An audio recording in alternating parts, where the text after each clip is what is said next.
What's up? Am I in Arkham Asylum or are you? We're both. Both. Okay. I We're thought both. you were my doctor. No. Honestly. Yeah. No, I think it's fair enough to say we're both wackadoodles, you know? I'm more of a doodle than a whack.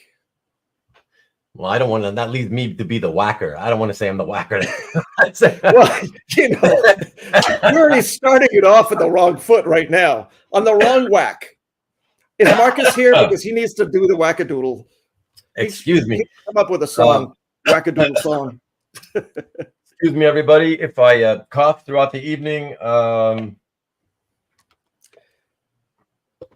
had COVID or flu. Not sure which, since I don't have COVID tests to test myself anymore. Still have phlegm to get out of my system, and it is causing me coughing fits. So that's perfect. I give me all your phlegm. I'm for it. Just send it over the border. That's all. laughing tonight is not going to be a good thing. I'm telling you right now. So everybody make jokes, please, please, please. Jokes aplenty. You know, we're going to make it a 6-hour show because he's going to cough throughout. Thanks, Jason. Thanks, Jason. Just for that, I'm not gonna make fun of you for the Wolverines beating down your Spartans yesterday. Is that how kind a person you are to Jason? Oh, I try to be. Okay. Yeah. Well, you know. Thank you, Cab. I appreciate it. See you, Cab. Let us say hi to everyone. Oh, I'm sorry. I said see you to Cab because I thought he's leaving already. So many comments already, so I'm not going to get them all. I apologize. You guys know that. We got to get the show going. Although it's only thank yous and hellos and all that. Yeah, but let me at least call you out. Okay, so Tom's here. Mr. Red Jack, Brian, what's up? What's up? Of course, Jason, good to see you. Thank you for being here. Even though you're a Marvel guy and you know that Hart is very much a DC guy, you're still here, so we appreciate that. What's up, Rickster? CJ, as always, appreciate it. What is up? What is up, Marcus? And a great day. Last minute wins by both your teams. Congrats. Good evening. Hey, what's up, Vivian? Haven't seen you in a while. Let's see. You've been quarantining yourself from your wife? Is that what's happened? Well, but I. Oh, the mask it up. Just been doing that, you know. Wise choice. Let me see. Hi, hello, hey, Ru. Oh, that's you. Sure to be most. I'm pointing the phrase Root chatters. He knows it. He knows it. What's up? What's up? Team Alberto won a great Hembeck today. Okay. I guess we'll see it in this gallery soon. Saving the Hembeck show for the Hembeck show next week. I thought that was this week. I thought that was yesterday, no? Then again, there's such a show as an Hembeck show? I don't know about that. CJ is giving you the long hello. It's better than the long CJ. So, hey, John, he's got to go. He's got to go. That's true. Yeah. That's true. Only Kamiko art tonight. Let's see. Hello, me, DeMarcus. Ahoy, matey. What's up, Corey? Of course, Comic Art Boston. Right. And yeah, I was late a minute because I've been drinking so much of this stuff, water, to try to suppress the coughing that I keep having to go. I usually can hold it in well, but not with the amount of water I drink. I'm drinking like 6 liters on average in the last few days. 6 liters of water every 12 hours or 10 to 12 hours. I'd be lucky if I do that in 2 days. Yeah, most people usually it's all alcohol. You know me. Well, that's it. Most people don't do that in a week. You know. Yeah. What's up? What's up, Lee? Good to see you. Hello. The hero is here. I don't know who the hero is. Who do you think the hero is? What's up, Jeff? My awesome guest from last week. That was a great time. Thank you again, and thank you for being here tonight. And Lee, hi CJ, hey CJ. Ruben had to finish his float. Yeah, I don't know about that. But Marcus, have you been following his? Hey, what's up, Coffee? Have you been following Instagram? He's been having a lot of floats lately. So that's thanks, appreciate it, Coffee. Hello. What's up, Ian? Good to see you. Hey, Ian. And let's see who else we got. How did the Lions score 52 points? Because they're like one of the top teams in the NFL. That's how they scored 52 points. And in combination with the fact that they played a really horrible team. So yeah, that's pretty much. So you know what? I want to say that they were at advantage. You might say. Yes, but I will say, Marcus. I was very upset though because I didn't get to see it. You have to watch later tonight or maybe tomorrow because there were, I don't know, like 4 games I had access to, 4 or 5 games. None of them were the Detroit Lions game. So for whatever reason, so whatever. I haven't even seen highlights. So there you go. So okay, hi and back and forth to everybody else. Everybody's saying hello to everybody. That's always very nice. Everyone needs a good whack now, and then. Thank you, Jason. Appreciate it, man. Hey, Steve, what's up? Very similar glasses. That's what is it? I don't know. Somebody said that. I don't know, a long time ago on one of Hart's previous. I'm emulating you. You're the creme de la creme. I'm the creme de la creme. Oh, thank you. Without the phlegm. Hey, what's up, Joseph? Good to see you. Good evening to you as well.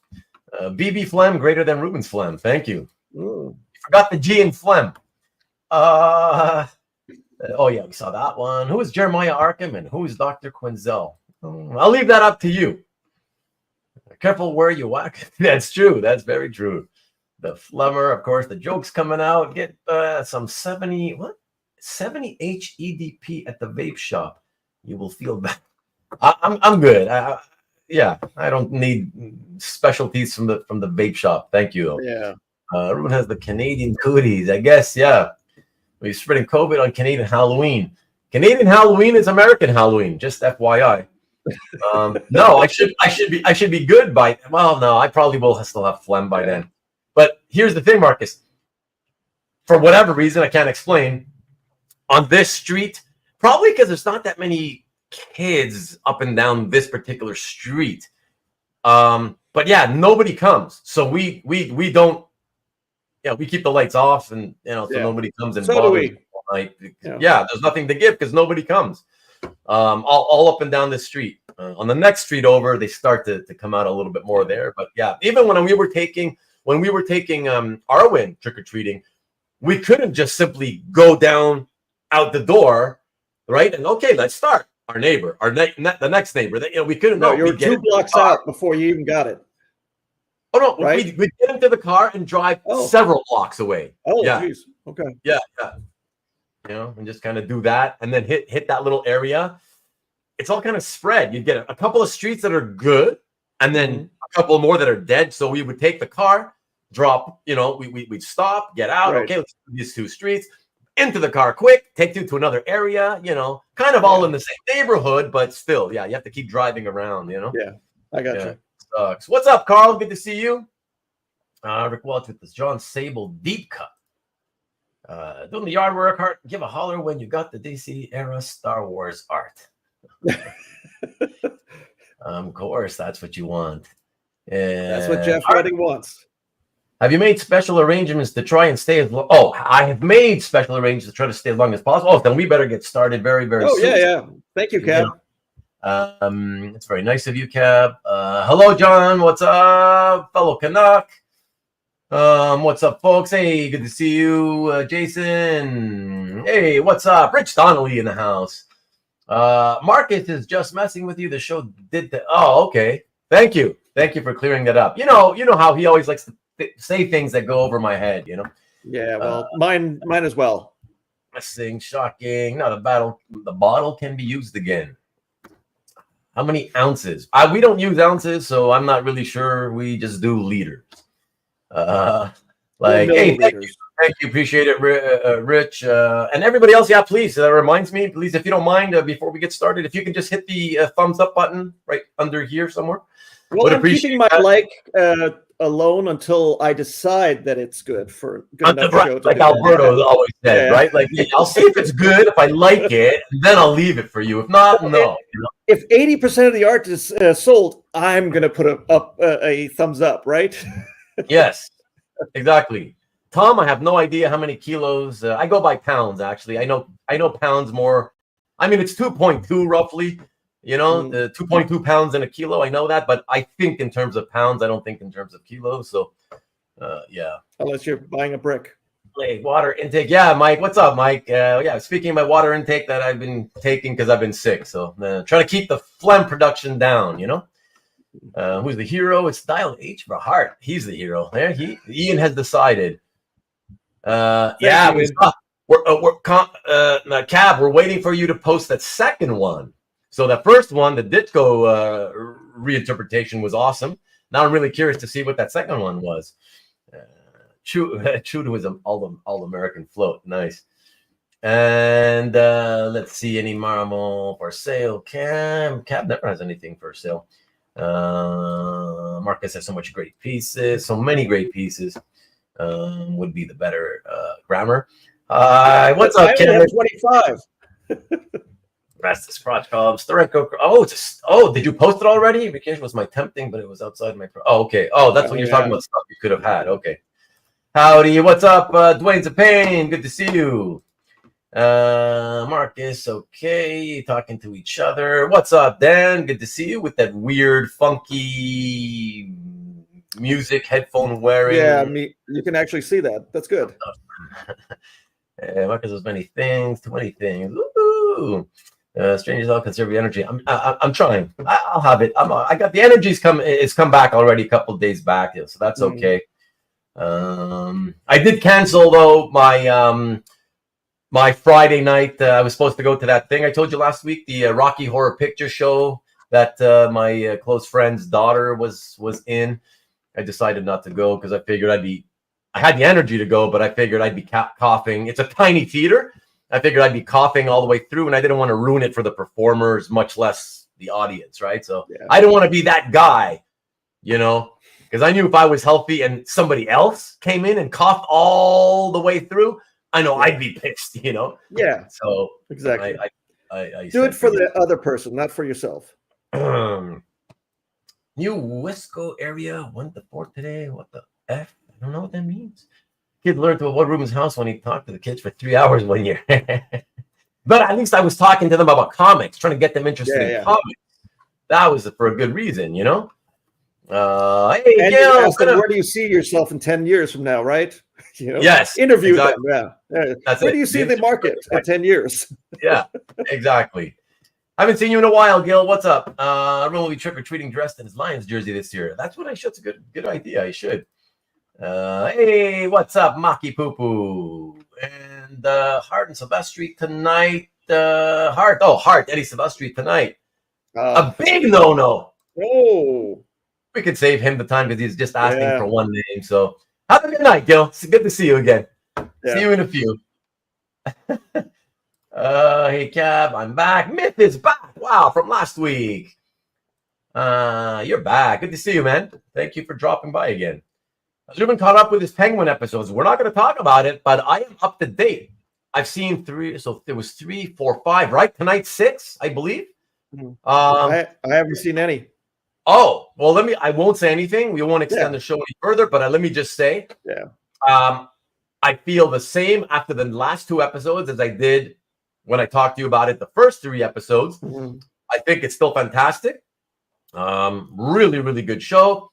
So I'm still really, really enjoying it. I hope it continues just as good for the last 3 episodes. Episode 4 in particular, the kind of origin of Sophia. Won't say anything else. I'll see it all at one time. I'm going to stuff it into one big, long run. Yeah. Do a little what do you all call it? The binge or whatever, right? Binging, yeah. But I think it's more like doing a graphic novel because I don't buy singles anymore. I buy graphic novels, so it's easier to just watch all the show at the same time. Yeah, well, that's a lot of people do that though, you know. Yeah. Remember, check chat. Yeah, that's right. I hope you get to feeling better soon. I appreciate it. Don't drink enough water. Yeah, a lot of people don't. So I keep pushing it, and especially because I know a lot of people, men and women, mostly men, I admit, who have gotten, all of whom, by the way, because I asked, and some of them I know well enough to know the answer, anyways. But I asked the ones who I wasn't sure, how much water do you do? What's your water intake like? And I don't mean liquid intake. That's not the same. I'm talking water. Yeah. Great water. And yeah, it's the people, all of them who really were not water drinkers. A lot of people I know ended up getting, what do you call it? Gallstones or the others, kidney stones. Kidney stones, yeah. Kidney stones, yeah. And yeah, so. Yeah, that's painful. And not supremely painful. Yeah. Thanks, Dan. That's awesome. Start slamming back hot toddies. Cancel guy. Well, they don't have a lot of water in that one. Can't be perfect all the time. Typing fast, nice on an iPad Pro, cool. And you're already a unique kind of guy, so not a reach, but being the guy. But glad you weren't causing an outbreak. Thank you. Yeah, thank you. I try. No Mannix. Yeah, no Mannix. I heard Harrison Ford will be in The Penguin playing the world's greatest actor. Maybe. I'll watch it because the show's good. So I'll still have to watch it. Would you really watch it? Okay, we've caught up. Healthy, not sick. Thanks for asking, says Vivian. Hey, Mark, good to see you. What is up, sir? Let's blow everyone's mind. Tell them about Dairy Queen blizzards. I know what that is, actually. We do have Dairy Queen and blizzards. Water is life. It is. All right, everybody. So yeah, again, thank you all for being here. Yep. Also to those of you watching this on rewind after the fact, appreciate you too. One last time, if you don't mind, please hit please just it's an encouragement thing. I'm not making any money off of it. If you can hit the thumbs up right over here somewhere where I'm pointing, little thumbs up icon. I'd appreciate. There's 47, so it's like 4 dozen people. I don't know how many likes we have so far, but we'd like to get one for everybody who's here. We'd appreciate that. So please do that. The last and final thing I will do before we start showing the art is just do a couple of quick promos. Carl's here. So Carl had his usual couple of videos this week. And his first one was an unboxing. And as I always like to do, I want to keep it a secret and not tell you what it is. But the link is right in there. That goes straight to his video for the unboxing. And his second video is his weekly episode of Bagged and Boarded, where he reviews the comics that he buys that week. So got you the link for that as well. And it is coming in right here. So there you go. All right. Excellent. So yeah, some good fun there as always from Carl. And yeah, that's it.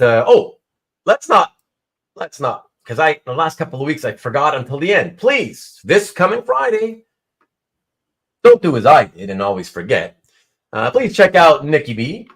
And that's Nick Barucci at the Original Art Experience right here on YouTube. That is www.youtube.com/theexp. And I was not able to make it this week since I was sick, even though I stayed home from the Rocky Horror Picture Show event. Yeah, I was like, I was out of it. I needed to rest. So there you go. Please check him out this Friday and claim some art. All right. Here we go. And does everyone know we need a bug out back? What room is the plague? Nah, like a TJ. I've been wearing this baby, like a Darth Vader mask. It looks, ooh, dark and mysterious. Yeah. You're very welcome as always, Carl. My pleasure. Mick is selling some of my art this week. Nice. Oh, nice. Nice. Lee, even you couldn't even be bothered after everything I went through to try to help you there with that. You couldn't be bothered to actually email me and let me know. Wow. I appreciate you, sir. I'm kidding. But that's good to hear. That's good to hear. And hopefully I can be there this week. I think I should be able to make it. So we'll see. I'll just ask Lee, is there any Mannix?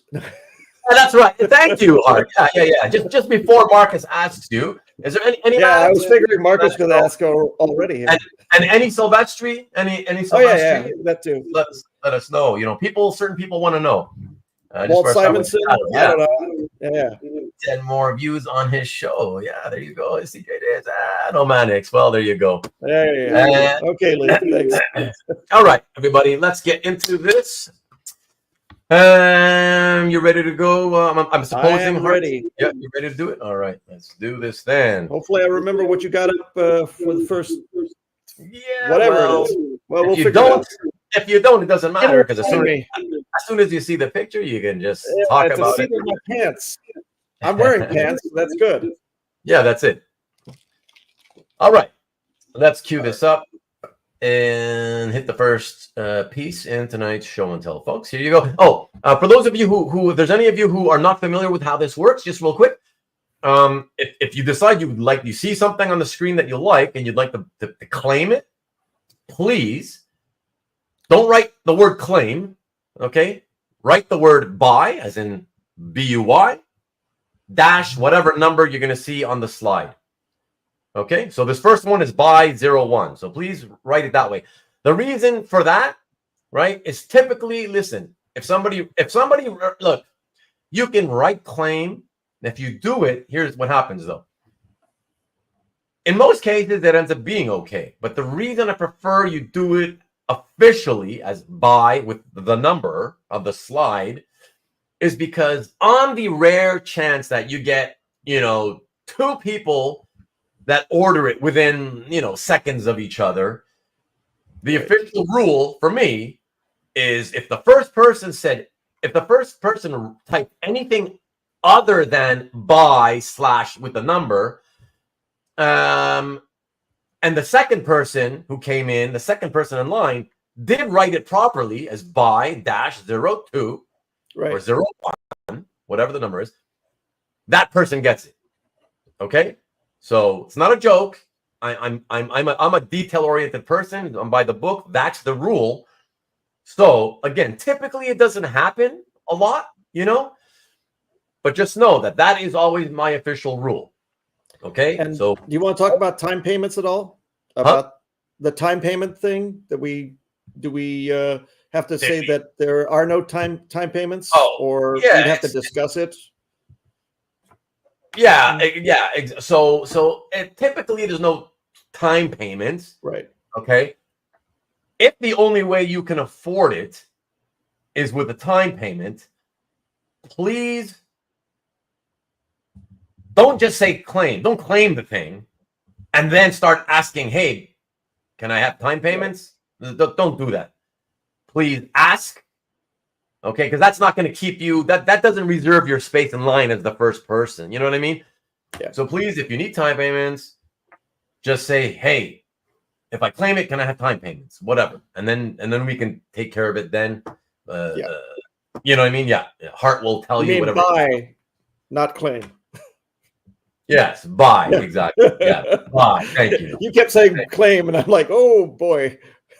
Yeah, you know how it goes. Whatever. Yeah, I know your head's a little bit foggy. It is still a claim show, right? So it's. I don't. I like to use the word in terms of describing that it's a claim show. Yeah, I understand. But people are buying stuff, so it's. Or the rule, to follow the rules, it's best you put buy and then whatever number. And since everybody's pre-typing it anyways, just in case, right? Just pre-type the word buy dash, right? And then put the next number in line. That's it, So anything good, Hart? Well, I appreciate it. I will not appreciate the temptation. From East Coast, it's yes, bye. Yeah, the Irish lads from Newfoundland. and some other Atlantic provinces. I declare, I do exclaim. What's up, Mike? I'll take it. Too much DJ, but good for you. He means business respectfully. Exactly, Gil. Yeah. I'm in the nude. Ooh, scary, Corey. All right. Let bygones be bygones. Exactly. All right. How many pieces of art? Oh, yes, it's 25. Oh, down to. Well, he's not counting really, but he chose his 25. Yeah, I'm down to 25. So whatever else is just out there being sold or in this show, that's about it. Yeah. So, yeah. Slowly over time for everything else, you know? Yeah. And that's it. All right, everybody, let's queue up the first one and get into it. All right. Buy number one is this one. All right, so this is from the Annihilation Conquest series that was by Dan Abnett and Andy Lanning. So it was a mega crossover, cosmic crossover with characters fighting the Phalanx. Oh, the Phalanx. Phalanx. So that's who these guys are, is the Phalanx. Phalanx. But so we find out eventually that they're all being led by Ultron. So this is one of the pages that has Warlock, or him, Adam Warlock, fighting the, you want to say it, Phalanx? Phalanx. Phalanx. Yes. I always think about the Roman, the way that they were shielded, Phalanx, but that's the way I said it. Okay, so must have been something different. But anyway, so it's by Tom Raney and Scott Hanna. Yeah. And it's got High Evolutionary on the top. Yeah, it's a cool half splash with nice cinematic widescreen panels on top. So that's very cool. Okay, excellent. Come back and go directly to the next one, and that is this killer piece. Okay, so this one is in the same series, but this is Adam Warlock showing off his new outfit for that series. He's emerging from his cocoon, and it's just beautiful. It is huge. Being 1117, you get a really nice feel of Adam Warlock and the new outfit, as well as the chamber that he comes out of normally. Didn't he come out as him, or was that? Originally it was him. So and that's why this is like his first appearance in that first interior page in interior. Yes, I got to say that. Yeah, yes. There was the issue number 1 did have it as a painting by Del, I think, on the cover. Yeah. So on the cover, even though he didn't appear in that costume until like several issues later in the story. He doesn't appear until number 5. So that's kind of the weirdest thing, that they decided to show off the costume, but you get to see him just in a lightning bolt outfit, black outfit, spandex with yellow lightning bolt, which is kind of strange. But anyway, so this is his reveal for his new costume, and it actually travels through to the Guardians of the Galaxy as well. Yeah, and as I said, homage to his first appearance when he was him before being named Warlock from the Fantastic Four, the Kirby era. And no, this is no blue lines, Tom. This is Tom Raney pencils with Scott Hanna inks over it. Yeah, there you go. Excellent. Right. Come back to you here. And a solid start so far. Thank you. You know, I wanted to make sure that Tom got his fill of Marvel right at the start. Marvel for Tom. Fill him with Marvel right off the bat, so he feels excited and hopefully doesn't realize until it suddenly becomes DC. Well, we cut his legs off and then we just go to DC right away, right? Yeah, that's it, pretty much. Sorry, Tom. That's right. Exactly. Fantastic Four number 66, 67. Thank you, CJ. Yeah. All right. Let's keep Marcus, I have no idea what blue lines are, so let's move that for another show.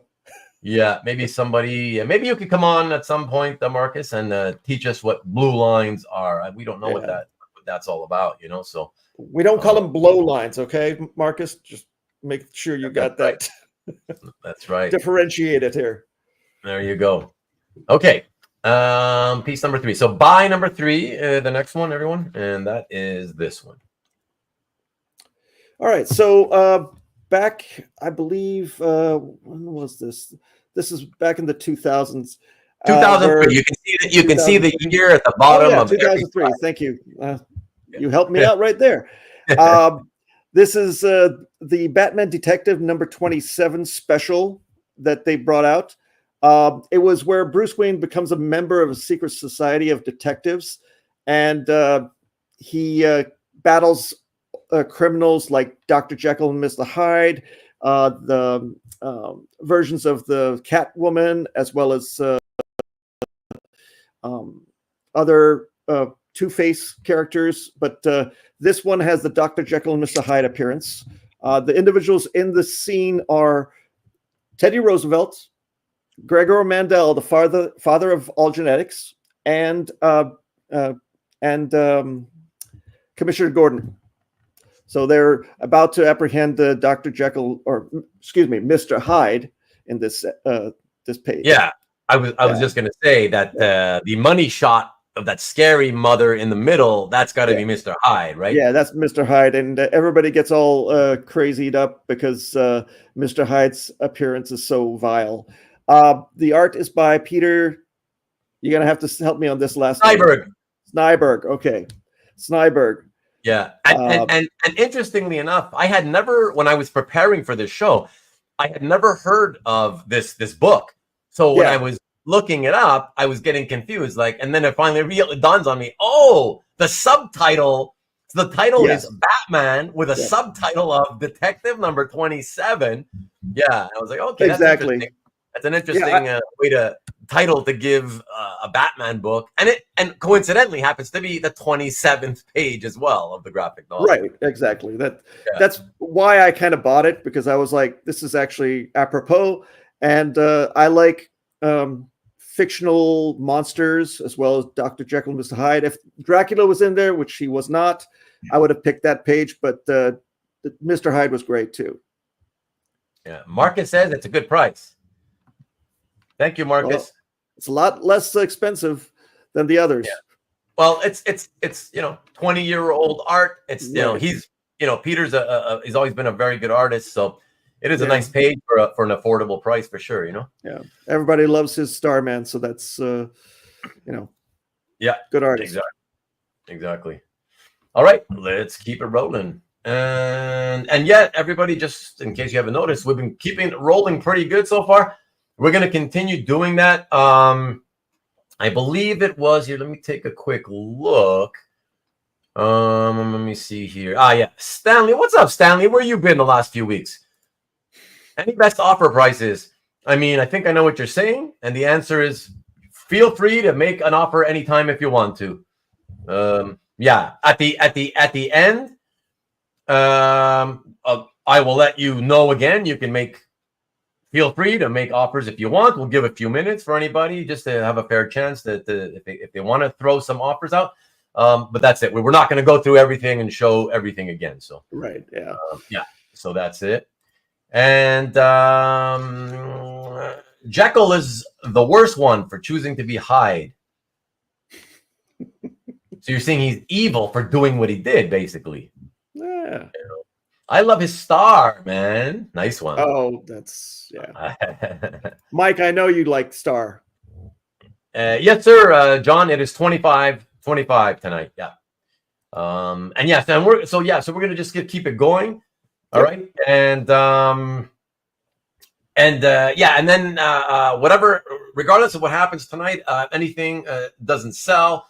If you want to make, I guess this only applies really for those of you watching on Rewind. Over the next 24 to 48 hours, if you're watching this on Rewind, please feel free to reach out to me if you want. Make an offer. I'll pass it along to Hart, and you can deal with them. Either way, in the next, I don't know, a couple of weeks or whatever it is, ultimately the art will go to my website, and people can get it there if they want to. All right, so let us move it on. Let's see where we were. So that was number 4. That was 4, no? 4? Let me see. This is 1, 3. 2. Oh yeah, 3. Yeah. We're on 4. We're going to be on 4. That's we're doing 4 now. All right. We're bad at math, guys. Here it is, everybody. By number 4. Okay, another miniseries. This is Batman Family, number 1. This was an 8-issue miniseries back in 2002, 2003. It involves Batman and his family, which is the Bat family, versus a group led by a person called Athena and her family of vigilantes. This is Batman coming into a warehouse and seeing the result of one of Athena's vigilantes killing some mobsters. Yeah. Do you, by any chance, remember, Hart, if those people in the top half splash panel that are hanging from the rafters, are they dead? Well, they imply it. It's implied. It's because the person that is at the last bottom panel that says, "I know you did this," kind of thing, that is the Marconi, I think, one of the gangsters that's from Gotham. So it's one of his. These are his thugs that have been put in chains and killed. Okay. Because nobody's standing up, that's for sure. Yeah. No. Well, except for Batman in that first panel. Well, Batman is walking in on this, so he's just coming onto the scene, and he finds a empty shell casing from a gun. So that's one of the things that kind of implies that these individuals are all dead. Yeah, man, it's a nice scene. Yeah. It's a nice scene. Yeah, I like it because there's a lot of background set that's really cool that Hoberg put into it with the pipes as well as the steel girders and all that. So it's a nice warehouse shot, and it's a cool shot of moody shot of Batman too. Yeah. I love it. I love. Actually, I really like that. It's Rossetti. So that's it. Ian just corrected me. It's Rossetti. Yes, I know. I just posted his comment. Yeah. I love that he's standing there, witnessing the carnage. Yeah. And you get the full figure, and you're at the back, the other opposite side of the room, looking at him as he looks at it all. Yeah. I love that. And I love that you get a nice I love close-ups. I'm a sucker for a good close-up. So the second to last panel like that, I love that too. Yeah. Yeah, that's really neat. And then his silhouette there. On the bottom there, on the bottom left. It's very spooky because the eyes cutting through, and then there's this shading or misty kind of appearance around him. Yeah, exactly. Yeah. Who does not like? That's right. That? I think CJ, you do like a nice set. That's why he's saying it, for sure. All right, let's go straight into by 5. So that's number 5, and here's that one. It happens to be another Batman page. Yes, another Batman. This one is the conspiracy storyline that Doug Monesh. Doug Mensch, like a Jewish Mensch. Mensch. Right, yeah, Mensch. Yeah. You're a Mensch. I'm a Mensch. Yes. So it involves a Mensch too. Yeah. So it involves a bunch of satanic killers and motorcycle gang that Batman has to fight against to find about what's the conspiracy is all about. So it's a really nice story. I enjoyed it, and this shows Batman taking care of some Satanists. Yeah, that's it. Satanists, yeah. And you've got the Ouroboros symbol in the background there behind some of the cultists. Oh, is that the third panel? That's the snake. Yeah, the snake eating its own tail. Oh, the third panel. You don't see it in this one, but it is there. It's in other. I think another page or so, you'll see it. Okay. But so it's kind of a spooky. Batman's always spooky, so it's very cool action scene, and you get the action text on the last panel. You know, Kunch and Crunch. Yes, I don't know what a Kunch does. Matt says it's a, hey, what's up, Matt? Good to see you. Says it's a good price for a J.H. Williams, the third page, and he's saying, Ouroboros. Ouroboros. Yeah, Ouroboros. I guess it must be some kind of more of a from somewhere in South American origin. By the looks of the word, I remember at one point, but it is. I think it's Aztec. I'm not sure, but okay, yeah. But Stanley. the fact that it's the sound effect Kunch, I've never understood what Kunch is. Crunch I can understand, but Kunch, you know, it's not an unusual sound.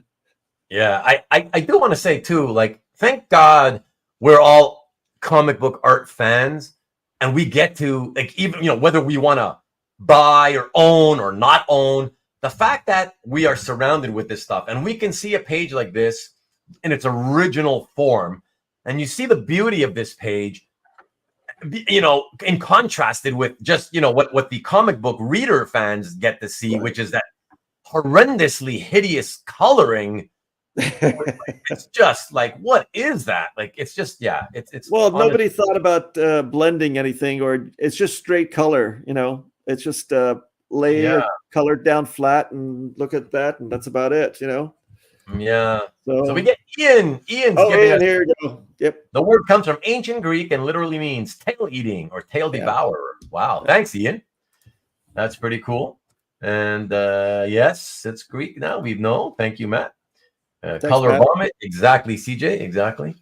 Yeah. So yeah, really, really beautiful. You know, the thing about J.H. Williams is I gotta say, maybe I've already said this before. I don't think so though, but like, I've always been surprised at how he's a phenomenal artist. Yeah. Especially he's got a very graphic approach to his work. I'm shocked that he never seemed to become like bigger. You know, yeah. Well, he is with Promethea. I mean, Promethea was his, no. Hold on, though. I knew you were going to say that. All right. What you got to say? What I'm trying to say is, if you put aside anything tied to Alan Moore, okay, he has very few followers.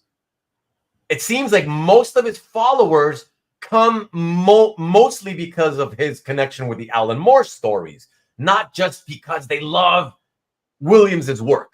Well, I agree in that respect. You know, but I find that a lot of artists respect him and like him too. He's one of those guys that artists enjoy the style. Yeah, he's one of those classic artists. Right. That all the other artists all love his stuff, of course. Matt does mention Batwoman's, which I agree. That was one of the most killer series that I've seen him do in a long time. You see, Stanley, Marcus gets me. As a colorist, I would just leave everything black and white. That's how I would color it. Exactly. Well, if you look at the last panel, they make the background a sky blue, but it's the night. It just doesn't make any sense. Why are you putting that night or sky blue? It's daytime, but it's nighttime up top. You know, it's the colorist. Yeah, they made a big faux pas with that one. Yeah. And okay, guys, Matt and Mike, I get it. But I'm just saying, it's still 2 titles or whatever. Like, you know, it's whatever Alan Moore stuff. Let's wrap that up as one title. I don't know if you did more than one title with him, but the Alan Moore stuff, we'll just say it's one thing. All right. And then Batwoman. But he's done a lot more stuff than that. And it's, nobody typically sees I mean, it depends on who the writer is, right? I mean, that's sometimes what we as art collectors gravitate to, not only the artist, but who the writer is, right? So for Promethea, obviously everybody wants to do to collect something that Alan Moore has written, and if it has word balloons that Alan Moore has written, that makes it even better, you know. Right. I personally have never seen. I don't know if Promethea has word balloons or if it's just without any of them. The originals. I don't know about them. I don't remember. But, he needs to draw more roller skates, John. What's up with that? I don't get that. Where reference? I don't know.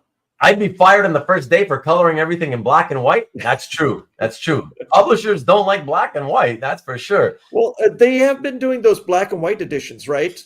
There's been some graphic novels that went black and white. Very few. But if they did J.H. Williams, that would be great. Very few, and only to placate the artists that they were trying to push, that they want to push and keep happy. Otherwise, otherwise, no. Rodney, everybody, please say hello to my new friend, Rodney, who reached out to me just a few days ago. And he was asking when I was going to be putting the Poison Ivy Swamp Thing by Mike Perkins art on sale, which is next week's episode. And that'll be a nice one. He said he'd show up next week, but he's here tonight. So good to see you, Rodney. What's up? What's up, man? He's going to probably prep you and say, can I have pages 1 through 5? Anybody can say that. Go ahead. He did Morrison's Batman, did he?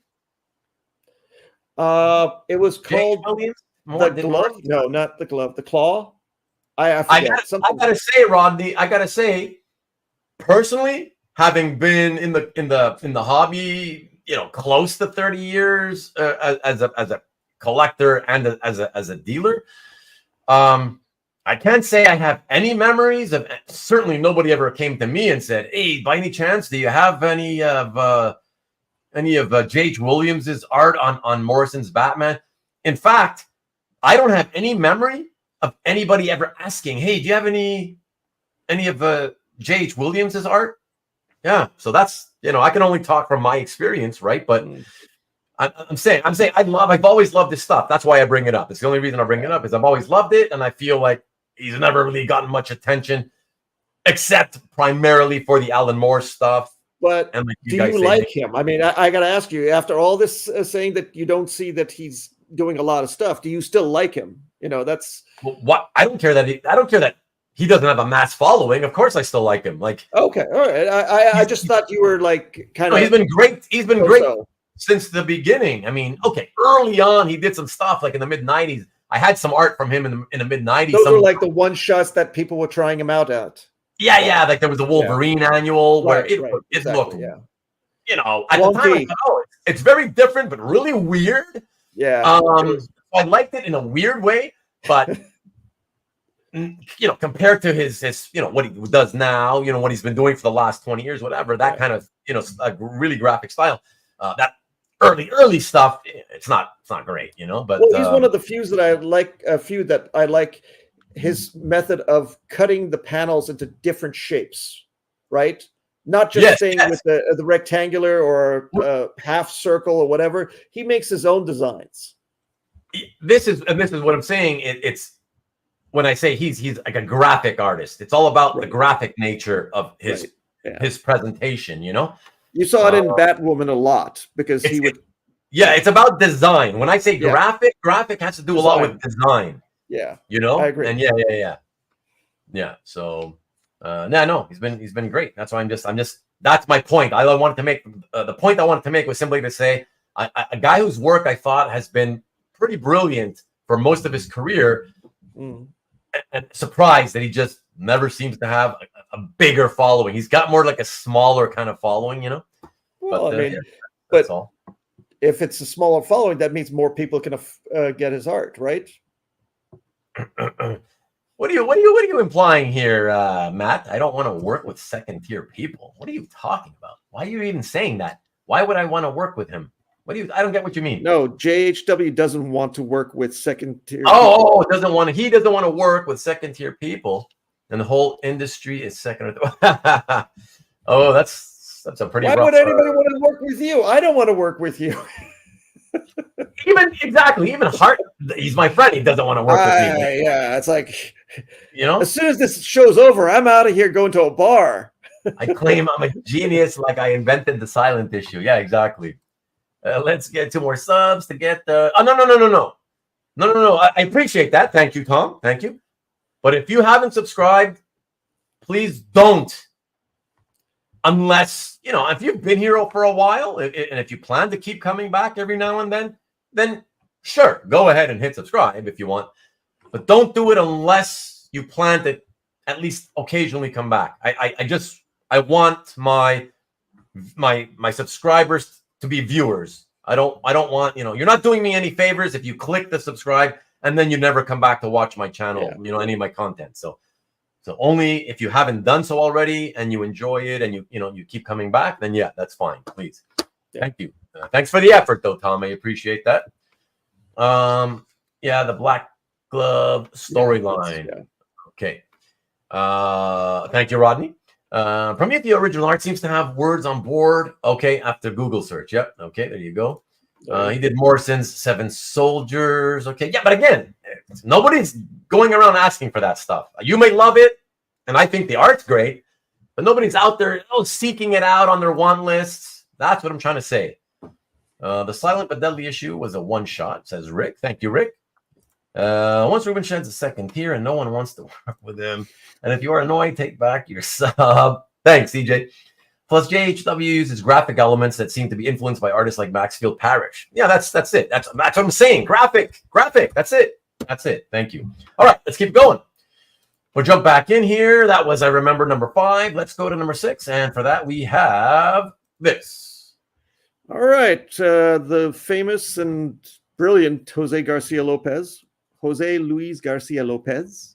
Yeah, look at that establishing shot at the top, man. Like, look how many characters there are, and yet it doesn't feel crowded. It feels natural, Well, that's the artist of artists showing off right there. You know, he doesn't have to show off anymore. He just shows you the scene, and you just understand it right away. I mean, the scene is just people fighting, and they're just going tooth and claw kind of situation, and it's brilliant.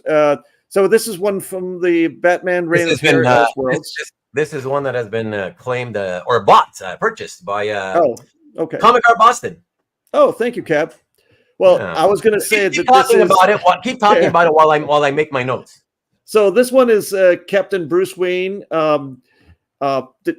defending defending with who's it? Harvey Dente or it's supposed to be Harvey Dent is what he's getting. Yeah, it's just a French version. So it's it's the two of them meeting, and they defend the area against some revolutionaries, and Harvey loses his mask, and Captain Bruce Wayne comes and returns the mask, and this is their first sort of meeting that they for the series. Yeah, it's very. This is the first meeting, should I say? That is their first meeting because it's issue number 1. Yeah. But it's a brilliant page with lots of action and I remember Cab had picked up the other page you owned at the last sale, and but do you remember? Yeah. Because you remember you had the one where he was in jail, where Captain Bruce Wayne he's got the flipping of the coin. Yeah. And remind me, do you remember? Is it possible that these 2 pages were they consecutive? I don't think so. Oh, okay. I don't think so. Because I know you had like some issues where you owned 2 pages of an issue and they were consecutive. I just don't remember if it was this. No, because it's from the same issue. I mean, this is from the same issue. Yeah, same issue. The last one that Cab bought was from page 37. Oh, okay. So this is page 4. So it's quite a bit different, but it is the interaction between Batman and Two-Face. They both have that distinction. Okay, yeah. Even Cab says I don't think they're consecutive. Yeah, okay. I can verify I verified right now. Yeah, but I believe that is the you only had those 2 pages from that. Yeah, book, that right? was it. I had the only other ones that I had were Jonah Hex, and those are long gone. Okay. I should have held on to those. Okay. All right. Excellent. Well, thank you again, Cap. And thanks, Cap. It's cool that you ended up with the 2 pieces by the greatest, in my opinion, artist of this evening. Well, did you know that they're making the style sheet with his? Yeah. They're making a compilation of. But the one thing that I was not as happy with is when I heard about it, I had heard, so just for everybody who's doesn't know what we're talking about, they're going to be publishing a thick book of Jose Luis Garcia-Lopez's style guides, which is cool. The thing is that I thought it was a compilation of all the ones he had done like over a number of years, but apparently it's only the ones he had done in one specific year. Oh, okay. Yeah, but our style sheets, they're never published, right? So those never got. No, exactly. Like they're just kind of handed out. They make copies of them. They hand out to the artists, and that's it. So it makes it a little more valuable now to somebody else because they are going to be published, right? If you own a style sheet that is going to go in the book. Yeah, so it becomes a published piece. So that's very cool if you own. Yeah, if you happen to own the original. Yeah. I remember those style sheets that were floating back 20 years ago, right? Or more even. Yeah. But they were great. And I do know that the ones that you're referencing, the ones that after that 1 year that he did, he kept doing more and more. He did for a few years. Yeah. So it'd be nice. It would have been nice to have sort of a whole sort of variety from exactly showing the breadth of what he's done, rather than just one little year, not just one year. Exactly. But that's fine. They should do it in 3-ring binder style. Really? That's the Who's Who reference, Marcus. We know that. Yeah. I don't know. I wasn't a fan when they did that for the Who's Who. I was, because you had to tear all those guys out, right? Yeah, people. I don't know, but people were still buying it. I mean, mind you, back then the industry was still super strong, and they were buying practically anything. But I bought them, and I started tearing them out, but the glue was really crappy, and I would tear some like in half. They were really bad. So it's like you had to like be very gentle and tear really slowly, and there was grooves in there that the glue got into, and if it was between two sheets, you couldn't separate them. So you pulled off paint, or the inks off of it. Yeah, so it was not a good idea. Lee says that it's being released as a 3-ring, I believe. Okay, listen, maybe not. From what I had read, and I had seen pictures, but it could have been a mock-up. So I'm not really sure, but it did not look like a binder situation. It looked like it would be like a big book, but whatever. I don't know. And the other thing is, I don't even remember who's doing it, but it's weird. It's not DC, believe it or not. It's not even DC Comics who's going to publish it. It appears that DC licensed the rights to publish this to some random company who wanted this done. Or random person who wanted it done. So yeah, it's interesting. Yeah, Google it, whatever. You'll do some Google searches. You'll find out some links to that. It's on 13th Dimension. If you go to 13thdimension.com and just plug in the search parameter style sheets, it'll come up. And yes, you're right. It is not by DC. Yeah. And they don't mention anything about a binder per se. Yeah, I don't remember hearing anything about it. Because they say the original scans of the original binder, from the original binder. So the cover image was created from the scans of the original binder. Okay, so they're using the binder that was already established for the style sheets as the original, so they scan it. They scan it from those things. So it's, but it does say that's been delayed. That's been delayed. Okay. Not surprising. Yeah. But that is also, I remember that now that you just read it, I remember that. I remember being turned off by that too a little bit. I was like, oh yeah, because I was like, well, it's true. How are they getting it? Then when I saw that it was 1 year's worth, one specific year, I was like, oh, maybe Jose Luis still has his file guides for that 1 year. He discovered it. Right. He told a fan about it at a show. Okay, I was digging through my stuff. Oh my God, I found this 1 year's worth. and maybe that person decided, oh, we should put this into a book. Well, it's a publishing company or some kind of marketing company that's doing it, so it's not like as if exactly. It says like a marketing firm or whatever. They've done something like Devil May Cry video game booklet and all this other thing. But that's the thing is that thing you were reading. It states that it's being scanned from actual style guides. Yeah. So so it's going to be printed from a print of the original. So it's a second generation. Second generation. So if you're a stickler for quality visuals, it's gonna look bad. it might not. It might look okay, but typically when you're second generation for publishing, not a good thing. So I'm not willing to take the chance. Ian's mentioning something right now. Yeah, the reissue is based on the original copy held by Standards Manual, containing it's still copy by the owners of the original 285. Okay, for 95 buckaroos. Yeah, I'm gonna stay. I'm gonna stay for that. Yeah, print of a print equals Pizza Steve. What? Must be a movie reference. Rick, what the hell's that? But we got to keep it going. Let's keep the show on the road. And otherwise, Stanley's going to ask us what's blue lines again, right? Oh no, that's Marcus. Exactly, Marcus. Yeah. All right. Box number 7 coming up, everybody. That is this one right here. So, FF back in 1998. Woo, this is an oldie. So this was Fantastic Four number 12, page 22, showing the brilliant Salvador Larroca and Art Thibert. And I said that correctly, didn't I? Yeah. Yes, for once.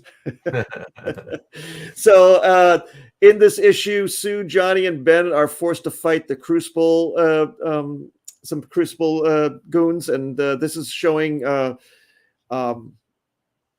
Sue versus another Crucible villain or Crucible bad guy, gang member. I don't know, just a baddie. But it's great art by Salvador Larroca. I've always liked his style. It's very graphic, but it's kind of tending towards pseudo image style, I guess you might say. I was gonna say it reminded me kind of like Madawara. Yeah, early kind of like Joe Mad type of stuff. Yeah, you know? Unfortunately, I was late to the Mad train, so I found Larroca, and I was like really happy with that. But it isn't Larroca in Spain or Brazil? Or Spain, yeah. Spain. Okay, so his art is, you can only find it through his inkers if you're in the US. Yeah, and those of you who were with us during Hart's last sale, you might remember we had a full page splash with the Fantastic Four members where Sue Storm was at the front.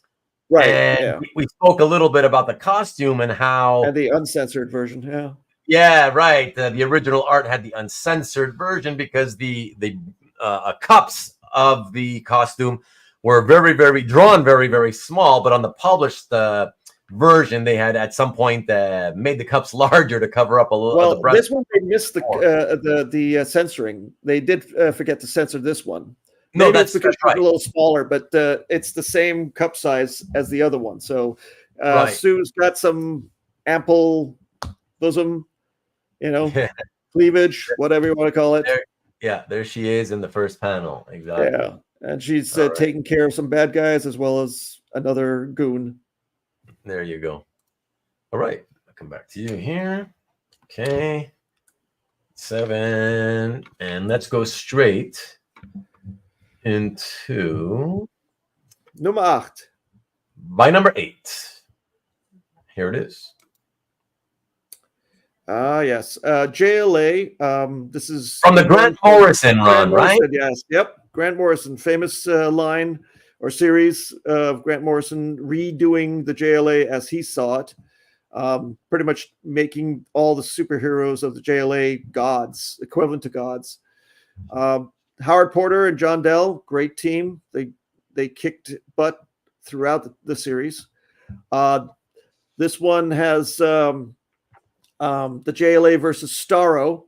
You actually see Starro in the monitor screen that Manhunter's floating through.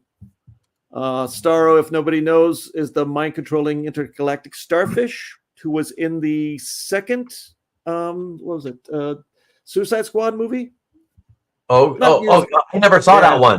Was he in it? Starro? Yeah, Starro was in it. It wasn't a great Starro, but it was campy, because it's a starfish. It's a large starfish with small little starfish that take over your mind once they put the small starfish over your face like a face hugger, like in Aliens. Yeah. So, but this has got it just didn't translate well to live action, I guess. Right? No, it didn't. It was kind of comical, but Suicide Squad was that way. The movie, at least. This has Orion at the top. That's him looking all mean and Orion. Oh yeah, Jack Kirby's Orion. I was wondering who that was. Wow. Yeah. So it's got Batman in the background on one of the vid screens, and then the Starro, and this one shows Martian Manhunter and Flash talking over what they're going to do to take on Starro.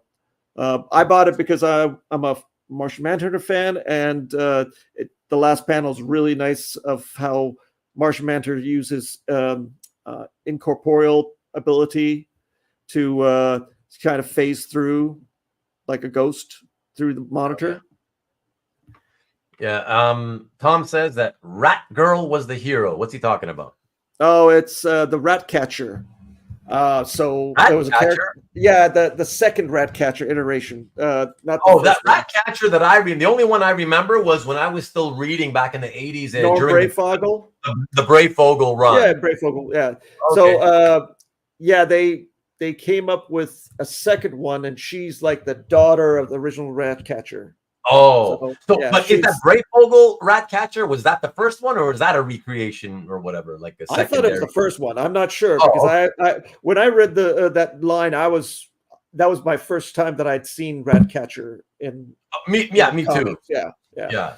I always loved that series. It's one of those Norm's art. What Mike says that Margot Robbie translated pretty well to live action. Who was she? Rat Catcher?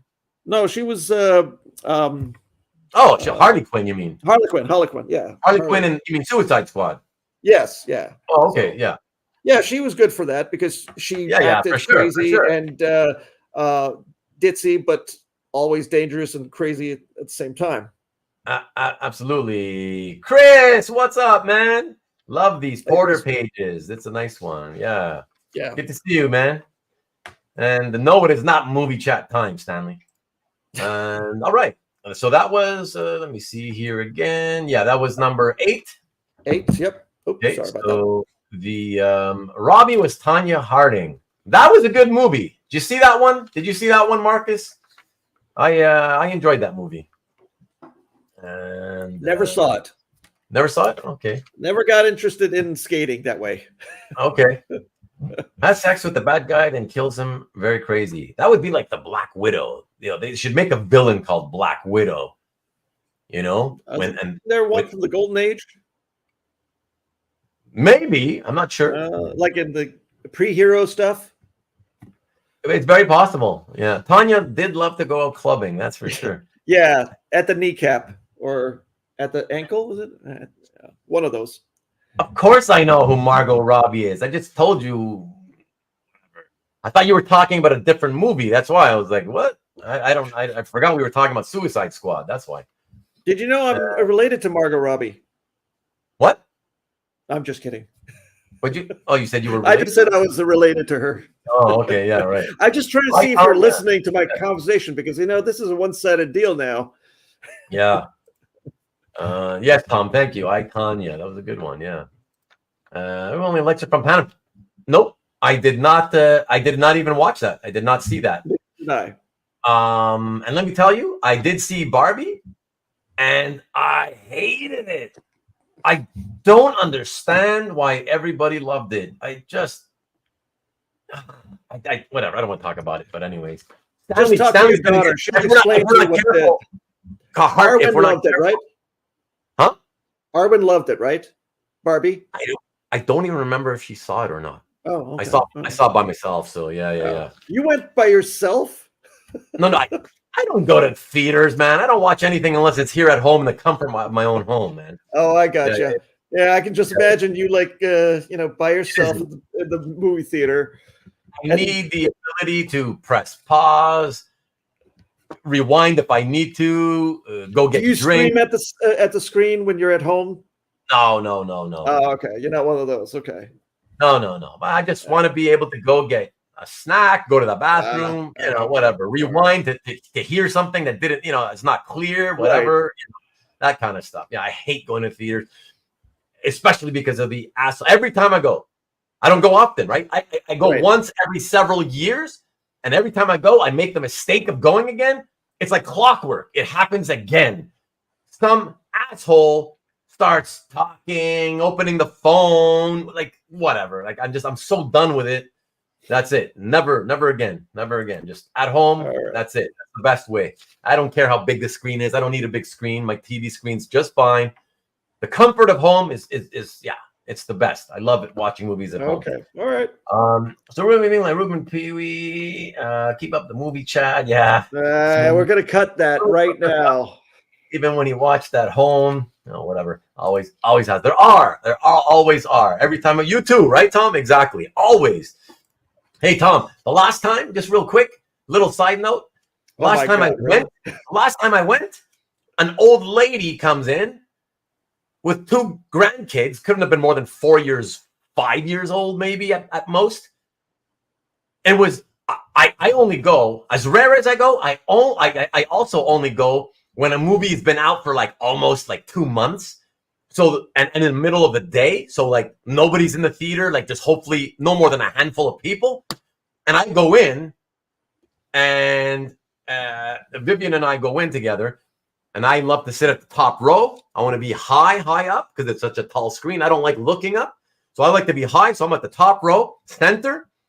And the only other people in the theater are two teenage girls down, halfway down, let's say. Yeah. They were quiet. I was worried about them, but they were quiet. But as the previews start, in comes an old lady with her two grandkids, 4 or 5 years old. They proceed to walk all the way up. Hundreds of seats available, but they want to come all the way up and sit 3 seats away from us. Right. That's bad enough already. But then she lets her kids start talking throughout the whole movie. Like, it was the Jurassic movie. It was the last Jurassic movie. Like, what are you doing with 4-year-olds in a Jurassic movie, first of all, and letting them talk there all the way through and not telling them to shushing them, shutting them up? Whatever. That's it. I'm done with it, So that's it. Okay, let's get on to this. Go into the movie high. I don't know, whatever. Well, you should have taken a water pistol and squirted the kids and say, "Oh, miss, your kids had an accident. You should take them out of the theater." Yeah. I'd ask for my money back. What's up, Antoine? Good to see you again. Yeah, whatever. I don't know. Can you do that? I don't even know. That was a joke. Yeah. No. I mean, Antoine's suggestion that he would ask for his money back. Oh yeah, you can do that. I mean, it's you can talk to the manager, and if you give a good point, the manager will say, "Yeah, no problem," because they know you're going to come back, right? Right. Well, not in your case. You're never coming back. No. That's that's it. Hart wants to squirt on kids. Idea they were sitting by Ruben the Collector. No, they had no idea. No, that's it. They that's it. They should have known, I guess. All right, enough fooling around. Let's get back into this. There you go. So let's see. So that was okay. What did we do? The JLA 9, page? The JLA, yeah, I think that was 9. Yeah. Correct? Okay. Yeah. No, the JLA page was 8. And okay. Was that the last page we showed? Yeah. Sure. Let's try it. Go for 9 and see. Roll the dice. At this rate, Hart never get down to 25 pieces. Yeah, exactly. At this rate, we're never going to be anywhere. We're just going to talk about movies. And Stanley's going to be so happy. We last showed this. That's 8. So we're on 9. Okay, then it would be. I don't know. Another JLA page. Oh my God. Wow, another Howard Porter, but what a cool Batman one. Yeah, this is a whole big splashy page with bats. This is from the from the World War III storyline, where the JLA deals with the new Injustice gang that's being led by good old Lex Luthor. And on top of that, the Earth is endangered by Magadon, which is a mind-eating... Magadon. Oh. Mageddon, I think is the word. Magadon. But before they get to Magadon, they have to deal with Lex Luthor and his little thugs. Magadon. Yep, that's it. The cool thing about this page is that both Howard Porter and John Dell put themselves, or Howard Porter put him and his buddy John Dell in the page. So the person that's being held by Batman is Howard Porter, and the one that's running away is John Dell. So this is the first time I've seen artists kind of put themselves into the scene, other than in the background. Because I've always seen it. Yeah. Yeah, that really is a really cool thing. So the guy running on the left with his back turned to us is John Dell? Yeah, that's good old John Dell. Yeah. Oh, that's funny. And so that's like 24 years ago, John Dell. But same with Porter. Yeah, nonetheless, Howard Porter is the guy being picked up by Batman? Yeah, because he has that little under his lip mustache or stash, I guess. Oh, that is a really cool thing. Yeah, so you got Batman taking on the evil Howard Porter. Oh, I think Howard wanted to put a brush in his hand, but he had to put a lead pipe instead. So, you know. No, that's really neat. That's a really cool thing. You don't often get the artists that put themselves into the story, you know? Yeah, but it's a great pick of Batman, you know. I love the way of doing his little shoulder pad things. That was always cool. Yeah. And I also like Lex at the top. Yeah, Lex is being, you know, it actually mimics the cover that that issue is, because Lex is in that same pose. Oh, that's the issue. Cover. Yeah. So issue 37, the cover has the Injustice Gang, and it shows towards the bottom, closer to the viewer, is Lex doing crossing his fingers and being all evil. Yes. Marcus says, if Nick or Spencer were here, they'd tell you how Porter doesn't draw physically anymore.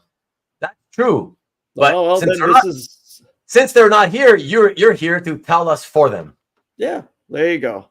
You be Spencer, Marcus. Do you have cats? Oh, that's funny. All right. Okay. All right, let's go immediately into by 10, everybody. Check the next piece out, and that is this one. Okay, this is JSA number 39, but by Pat Gleason and Christian Alamy. And this one features the villain Da-Bomb, D-A space bomb. He explodes things, obviously. He's stuck in Blackgate Penitentiary, and he gets out of it by escaping because he wants to profess his love to Powergirl. He's been in love with her. In the there's a couple scenes where he's working out in the penitentiary, and in his room there's like these pictures of Powergirl, you know, the kind of pictures that prison mates have. So he ends up escaping and going to find Powergirl, who's being attacked by a villain.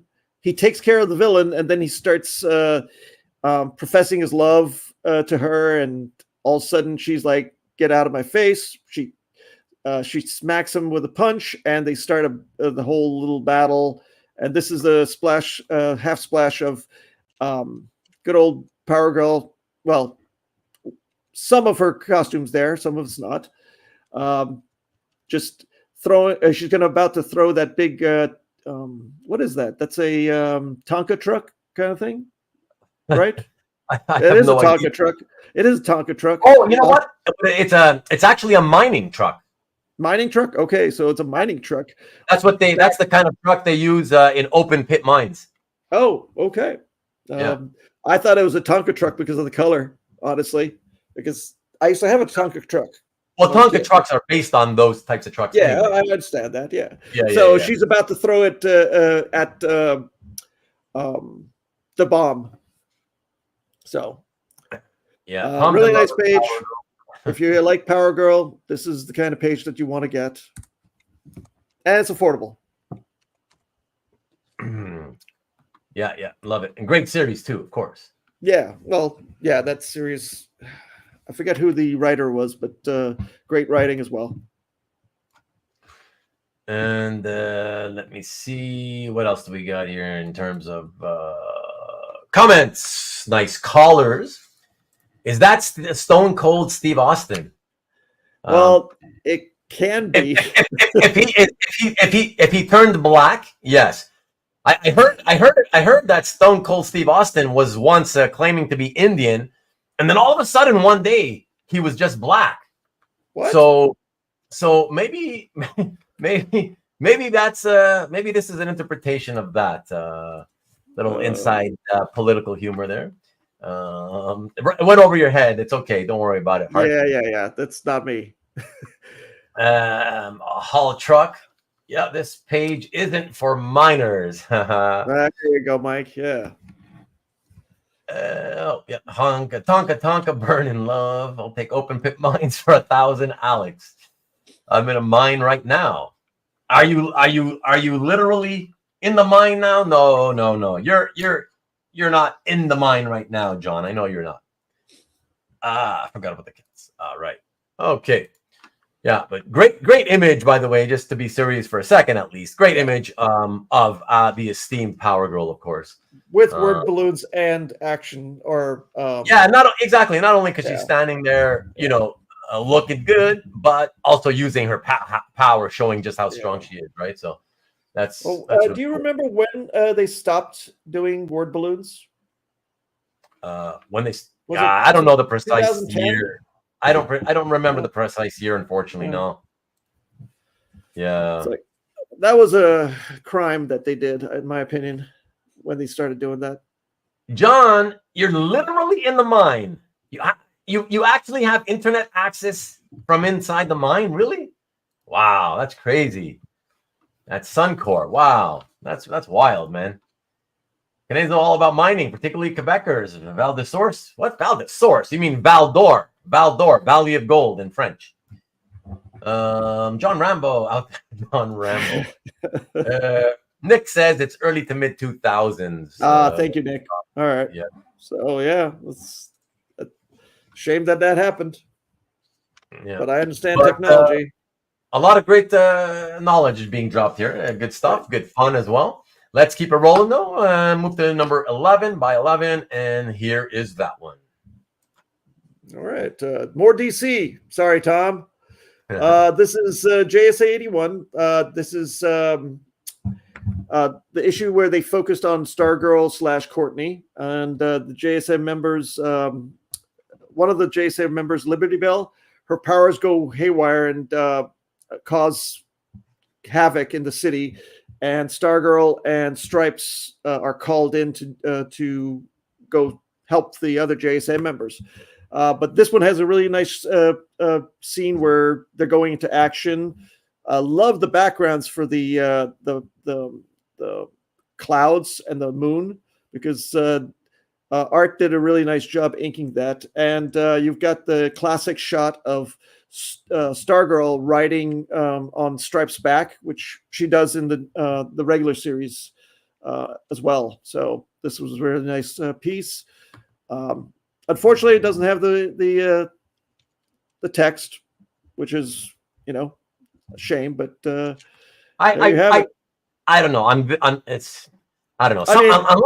Unless it's really something really key or poignant about the writing, I prefer to not have it obstruct the artwork. I find it so much like this particular page. I find it much cleaner without. I understand. Yeah, I mean it does. It's like doesn't need a lot of text anyway. Well, I don't know. I don't remember what the you know. Well, actually, I didn't get this far into the series yet. So yeah. But it is 2002, so you know, Nick was right. And let me see. Okay, Aqua Bong, Star Bongs, nice piece. These are really nice pieces. Hart, you have a great collection. Thank you, Cab.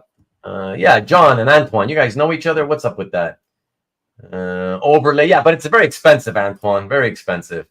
And exactly like Josh. What's up, Josh? Like Josh says, it depends on the page for sure. You know. Right. Yeah. I'm asking. I'm not spreading rumors. I'm asking. I like word balloons. Yeah, but yeah, I'm with Josh. It depends on the page. Sometimes it's better. Sometimes it's not. Well, write them in yourself. Yeah, exactly. All right. Yeah, I'll do it with crayons. I'll do that, and whoever buys this, I'll put the crayons on top. Yes, exactly. Do it yourself if it's too expensive. That's the whole point. Save money that way, you know. Yeah. Okay, so this is JSA 81, page 9. It's by 11, and this next piece is by number 12. Yeah. Okay. And it is JSA number 81. 2 pages later, page 13. Right. So this is Liberty Bell going haywire with her powers, and it shows that Stripe and Stargirl arrived, and Stargirl takes center stage and goes after trying to help her teammate. Great shots of the last 2 panels are really nice shots of Stargirl, reactionary ones too. Yeah, so, for sure. Plus you got Golden Age Flash. I forget, Jay Garrick. Cool. Garrick? Yeah, Jay Garrick. Yeah, Jay Garrick, who I've always loved because, me too. He's got his helmet's so cool because it's Mercury's helmet, but it's just. But I never understood about his lightning bolt being upside down. Never knew that. Knew why they did that, but Well, how do you figure? I mean, a lightning bolt can be drawn how the interpretation of a lightning bolt can be done any way you want to do it, right? Yeah. Well, yeah. It's just when I first saw the costume, I was kind of like, okay, that doesn't make sense to me. But you know what? Aesthetics and all. Yeah, but it's nice. Yeah, I like all these speedy characters anyway. So yeah, I like Flash too. It's great series, especially when Jeff Johns did some work on that too. So good stuff. All right. Keep it rolling. Go on to this next one. This is by 13. Okay, so Justice League Quarterly with Mike Collins and Terry Beatty. Yeah. Beatty. Okay. This is shows Powergirl in a different costume. During the Justice League Quarterly, she kind of changed costume a couple times, I believe, and this one was maybe the second. I'm not sure.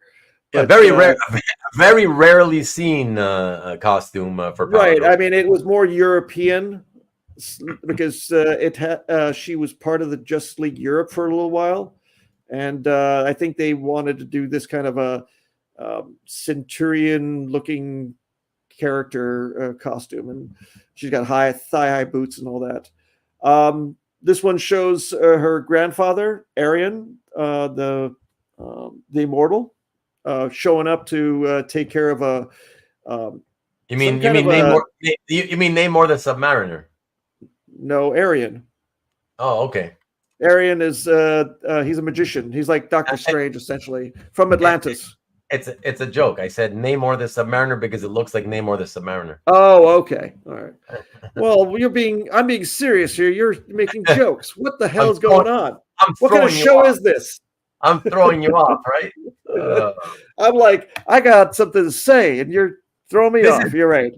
This is hey, listen, everybody else. I'm not the only one saying it. I mean, Antoine and Rick are saying it. It looks like an Obnoxio the Clown with Namor the Submariner appearance, and it's like, yeah, it looks like a Marvel page. All right, so if you're a Marvel fan, this is actually a Namor page. Yeah, perfect for your Namor collection, right? Yeah, so that's buy it for the name war, keep it for the Powergirl, right? Yeah, that's right. That's right. Oh, that's funny. It's comic book art. Be serious. Yeah, exactly. Exactly. Ruben can't be serious. No, it's impossible for me, Nah. Especially when he starts talking about kids talking during a movie. Exactly. And I go off on tangents. And, tangents and tangents of tangents. You got to get angry, and once the anger starts, it's hard. You got to be serious, Do you turn green at all? No. No, that doesn't happen. I would always wish that I would turn green, but only if the muscles expanded, right? Like the same way. Yeah, because without the muscles, the kids are going to go, "Who the?" This guy are you? He's like dying of like radiation or something, Why is his eyes bulging? And with that, next up, move on. Yes, to by number 14 is the next one. You kind of like this PG outfit, huh? It's grown on you in the ensuing decades. That's cool, Ian. Frog? Was there a frog on that page? Kiss a frog? I don't know. Does Submariner kiss frogs? Don't know. Well, let's keep it rolling. Keep it rolling with by 14, everybody, and that is this one. Another DC. Legion of Superheroes with Jeff Johnson. I believe we had a page previously at the other show, so this was the following page. I can't remember. This is the first page. I believe so. This is the page before the other one that was at the other show. So this shows great shots of Mon-El. I have to say that before you say Mon-El is great. It's got Emerald Empress in her Kirby-esque outfit, or Kirby. Actually, it's more Kirby than anything. It's the Carnilla outfit. Oh, the Carnilla. Because the headdress looks totally, that style. Yeah, but remember at the last sale when we had that other page with Emerald Empress, I believe it was Mickey who chimed in, and when we were talking about her design, he did say that she was created, that the costume was designed by Keith Giffen, right? Really? Who was a big Kirby fan. Kirby fan, right? So it makes sense that's why it looks that way, right? Yeah. So sorry to interfere and interrupt. No. It's a great action page, battle page between Mon-El and one of my favorite Fatal Five characters. Well, they all are actually Emerald Empress. And where did she first appear, by the way? Do you know? Or when? I would say no, I don't know exactly. Because the Fatal Five were very early, I think early 70s, I'm guessing. Okay. If Mickey's around, he would tell you. Yeah. Either way. Margaret would love this. Yeah. Well, Margaret with Josh, Margaret's aware that we have these pages available, and so she knows what to do if she needs to look at them or buy them if she wants, whatever. Yeah. Adventure Comics number 352. Wow. Okay. Thanks, Ian. Wow. I did not know that she was from going back to the Silver Age. Yeah. Interesting. Wow. That's a long time. It's close. It's the 70s. It's yeah. Early. Yeah. 1 decade later, Yeah. Yeah, really cool. All right, thank you for dropping that knowledge. I appreciate it. And all right, let's keep it rolling. So the next one would be by number 15, and that one is this. Okay, Martian Manhunter, one of his numerous series, I guess. This was one of the ongoing series, I believe, back in 2016. By my favorite contemporary art team, by the way, Barrows and Fajeda. Yeah, I keep saying I'm glad you said the names because I wouldn't have said it better. But here's Manhunter against a bunch of white Martians, and the great thing is the money shot's right there in the center, obviously showing him using the eye blast as well as his strength to rip apart all these white Martians. He's totally decimating them. And then he takes on the spaceship that the last panel the pilot is in. So Barrows and how do you say the last name of the inker? Fajeda. The two R's sound like an H. Fajera. Okay. And yeah, exactly. But the R on the end is a R, correct? Yeah. Oh, okay. Yeah, well, like you roll it if you can. If you can roll it. Fajera. Yeah. So yeah. So it's like Fajeda. I always loved the Eye Blast because I'm a fan of Superman's Eye Blast, so this was a no-brainer for this one too. I'm sorry. Can you repeat what you just said? I didn't hear that. No. I was just saying that I've always been a Eye Blast fan of like Superman. So having Martian Manhunter do his Eye Blast, there was a time that I wanted to collect Superman pages with Eye Blasts in it. So, Yeah. Kind of a weird theme, I know, but it's something that kind of comes out. And because even though when you're looking at the artwork on your screen, you never seem to notice in the bottom left corner that I post certain messages. Just to let you know, Ian picked this one up. No, I see it. I just want to talk about the art because I like the art. Cool. Okay, good. No, I congratulations, Ian. I'm just saying that, I just like to pontificate a little bit more than Ruben. Yeah, no, good. Yeah, I like it. I want you to finish your thoughts because, again, I like to always know why, the thinking that went behind why a collector bought any given piece they have. Why they own that? Why do you want to own that? Yeah, Barrows did a just beautiful job detailing the center panels. I mean that all of money it. shot. Yeah, I mean all of it. Yes, but to show the kind of big explosiveness that the image is showing is really something that really touched me. Not that way, Marcus. And Ian says that run on Manhunter is really, really good. Yeah, I agree. Yeah, interesting. Okay, because they kind of meshed the high forehead with a different kind of physique. Yeah. So again, Ian, thank you very much and congratulations. Thanks, Ian. Appreciate it. Okay. All right. Excellent. Let's keep it rolling. And the next one is by 16. This is going to be by 16. And that is this one. All right. Who mentioned John Sable today? Somebody did. Yeah, we somebody know did. This is Sable, The Return of the Hunter series. This is by Jaska. Yeah, Bill Jaska. Bill Jaska. And please, everybody, avert your attention from the right-hand side and try as hard as you can to just look at the left-hand side. Yeah, sorry. Go ahead, Hart. No, sorry. So the colors are great on this page. Don't you think so, Ruben? Especially in the face. I think they did an exquisite job. And I want to point out that you should look and praise this page for its color. Anyway, going back to reality. This is a great page. Showing Sable doing what he does best, which is tracking down people. And I've been a fan of Sable since Mike Grell's first iteration, who hasn't? But when I saw this page, I was like, I like it. It's really nice. And it has his the new mask or the face paint, is it? Yeah, face paint that he got in the series. Yeah. So that's the costume and the fact that he's doing what he does best, which is tracking. Antoine, are you referring to the fact that you're African American or that you're a bum on the street?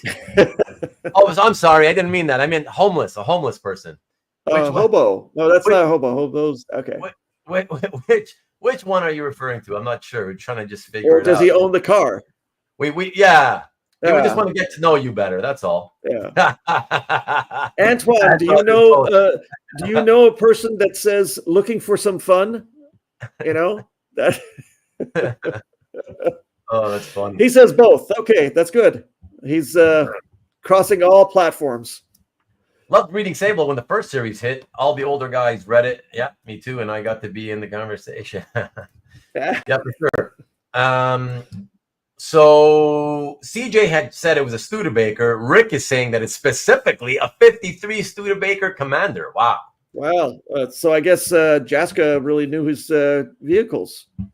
Well, it seems Rick knows his vehicles. Jaska I'm not saying that Rick does. Jaska may simply have pulled out a picture from a magazine or something, right? Right, but I mean, but you know, the hassle trying to come up with a car that looks like that, you know. You need a photo reference, or you need to be a fan of that kind of vehicles, right? Oh my God! Look at Anton! What a nut job! Perfect for our audience. Look at this. Also, we don't use African American. We say black or N-word generally. Good to know. So I will be correcting myself every time. Oh my God. You're making him laugh, Antoine. It's not good for his health. I don't think Antoine was here when I explained my. Oh my God. He's got coughing fits. Oh my God. A lot more water for you now tonight. Yeah, hold on while I drink before I show us on screen again. Well, don't show any phlegm on the screen, okay? That might be a little bit too much. Okay. Tucker, A Man in His Dream. I never did watch that. I didn't think I'd like it. Me neither. Was it good, Marcus? Is it worth watching? Grell knew his vehicles. Jaska followed suit. Nice. Oh, okay. Thanks, Rick. Yeah. They released with Tucker, who owns this IP. Sable? Yeah, Mike Grell. Yeah, Mike Grell, yeah. Yeah, he got tucked up. It's a shame that Jaska didn't have a longer career or life. Yeah. I enjoyed his art style because it was well-grounded. I would call it a safe style because it did fit the comic style of what he was representing, you know. So yeah, he was a good storyteller. That's his art style. Was very good at storytelling. It wasn't flashy. It wasn't like crazy, but it just told the story as you wanted. Because a lot of Sable series or stories were just that. It's just a storyline rather than being flashy with, you know, superheroes clad in spandex and stuff like that. And Grell did it first, right? Yeah, and I have to ask also. See, I remember obviously the John Sable freelance series, right? And then I remember an ongoing Jaska Sable series. Yep. But I noticed that this one was called Sable: Return of the Hunter. So is this? Oh, this is a mini. Yeah. Okay. Yeah. This was this mini. Was this a mini that came after they had canceled the ongoing Sable, or was it? I believe so, because if I remember correctly, the way I read it, I read the Jaska lengthy series, and then I came to the Hunter Night of the Hunter. So I think it was just they might have been wrapping up something that they started, so they just brought it and just finished it up.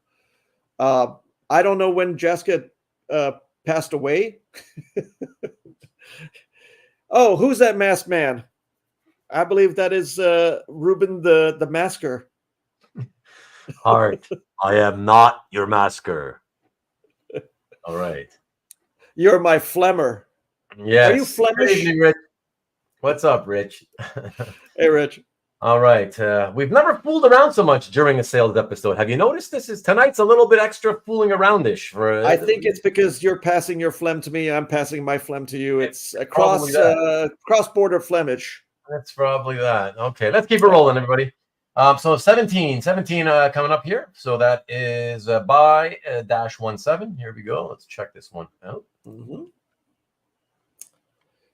This is Legion of Superheroes in the 31st Century by Alex Serra, showing a great page showing Lightning Lad, controlled by Emerald Empress, right?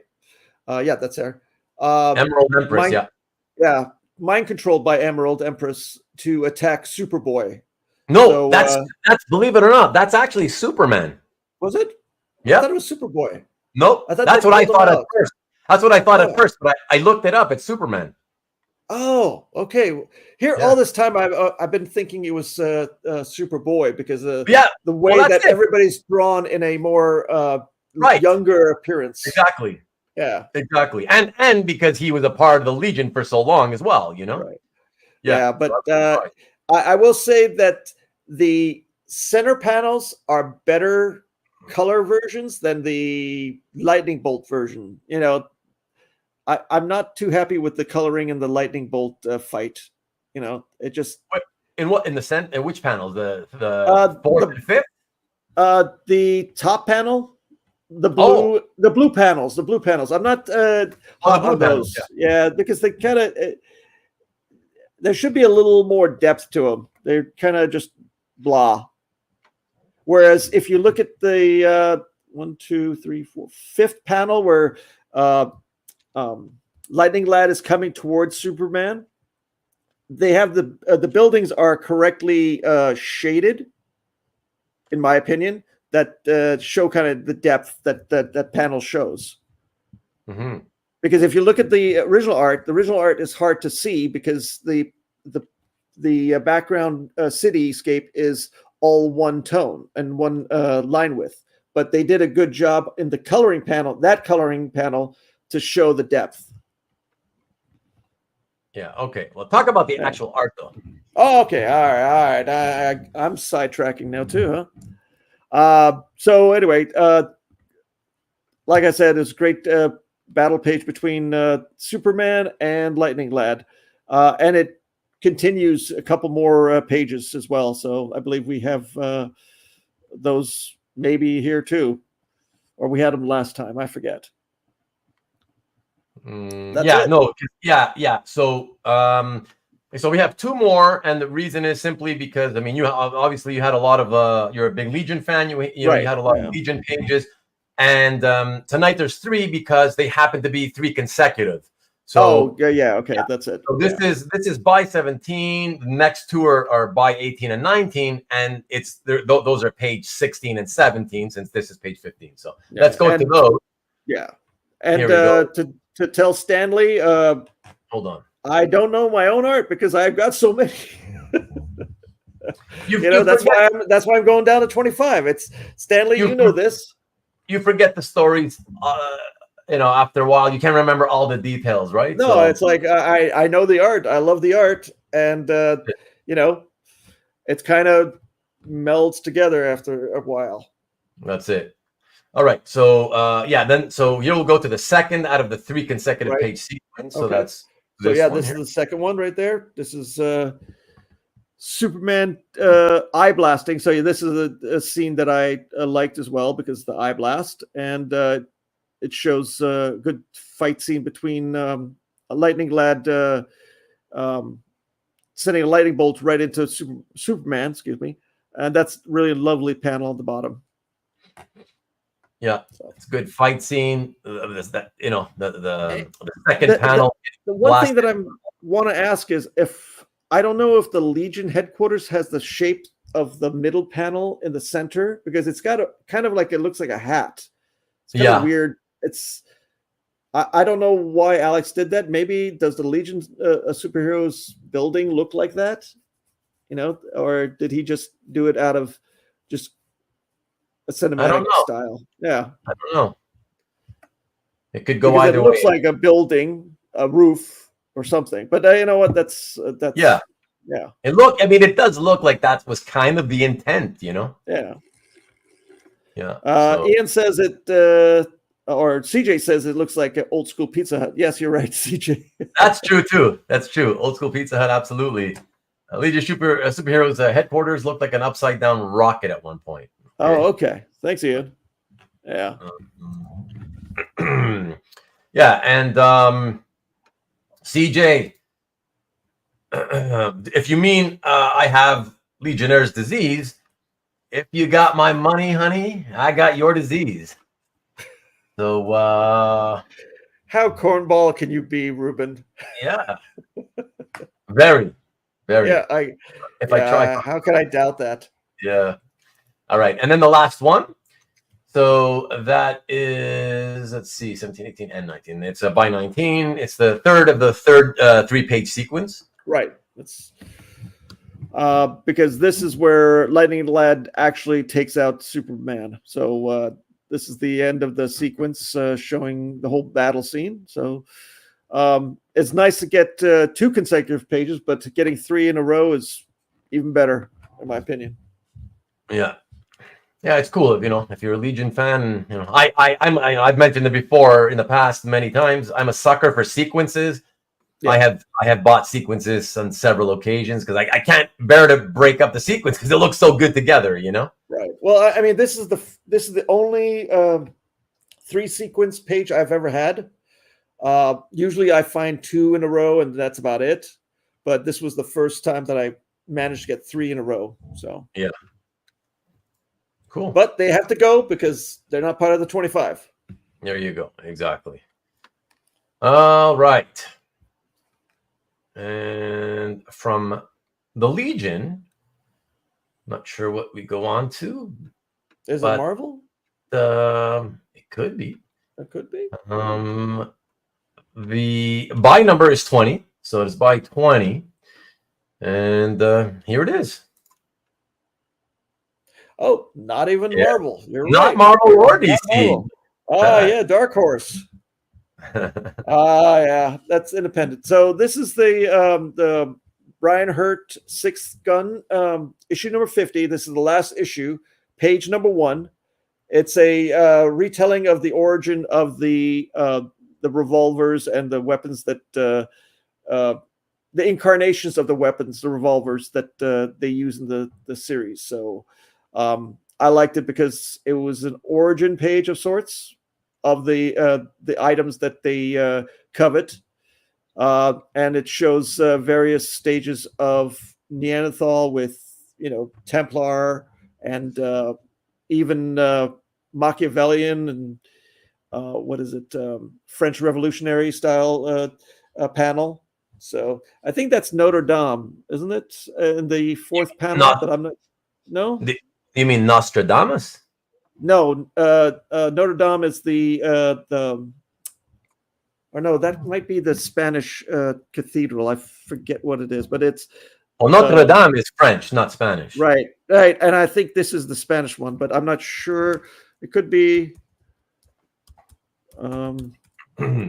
Let's. Either way, I can tell you all that this is the. No, it is Notre Dame. Page of the story. Notre Dame, excuse me. Yeah, first page of the story to the final issue of the series. Right. So let's mention that as well. Yeah. But it is Notre Dame. Excuse me. Notre Dame. Okay. Ryan Condal did a TV series pilot of this series, and it went. And I guess it didn't fly, huh, Tom? Yeah. I didn't even know that. I'll have to look it up because I enjoyed the series. I mean, reading the series. Stanley says that your tastes are very diverse and eclectic. Oh, thanks. Well, everybody's is diverse and eclectic, I think, Stanley. What are your tastes? Do we know? Yeah, Stanley. Stanley, we know nothing about you. Yeah, I mean, do you like DC, Marvel, or whatever? Yeah, we know nothing about you as a collector. All we know is that you like to tune into shows and you want the shows to last 17 hours apiece. Yeah. We do know that, I'm okay with the colors, Antoine. I'm okay. I'm not going to, I usually complain, but I'm okay with this. This is, that's fine. Muted. Yeah. It doesn't blow me away. There's nothing like that make, nothing that's going to make me go, my God, I have to point out how amazing these colors are. But it's still a good job because it's not making me run away from it either, right? Which often happens, right? It's not turning me off. So but in my opinion, the art looks far better than the colored version. Yeah, for sure. Okay. All right. So that's by 20. Let us come back to you all. All right, here we go. And we got the 5 more to go. And making great time tonight. I love it.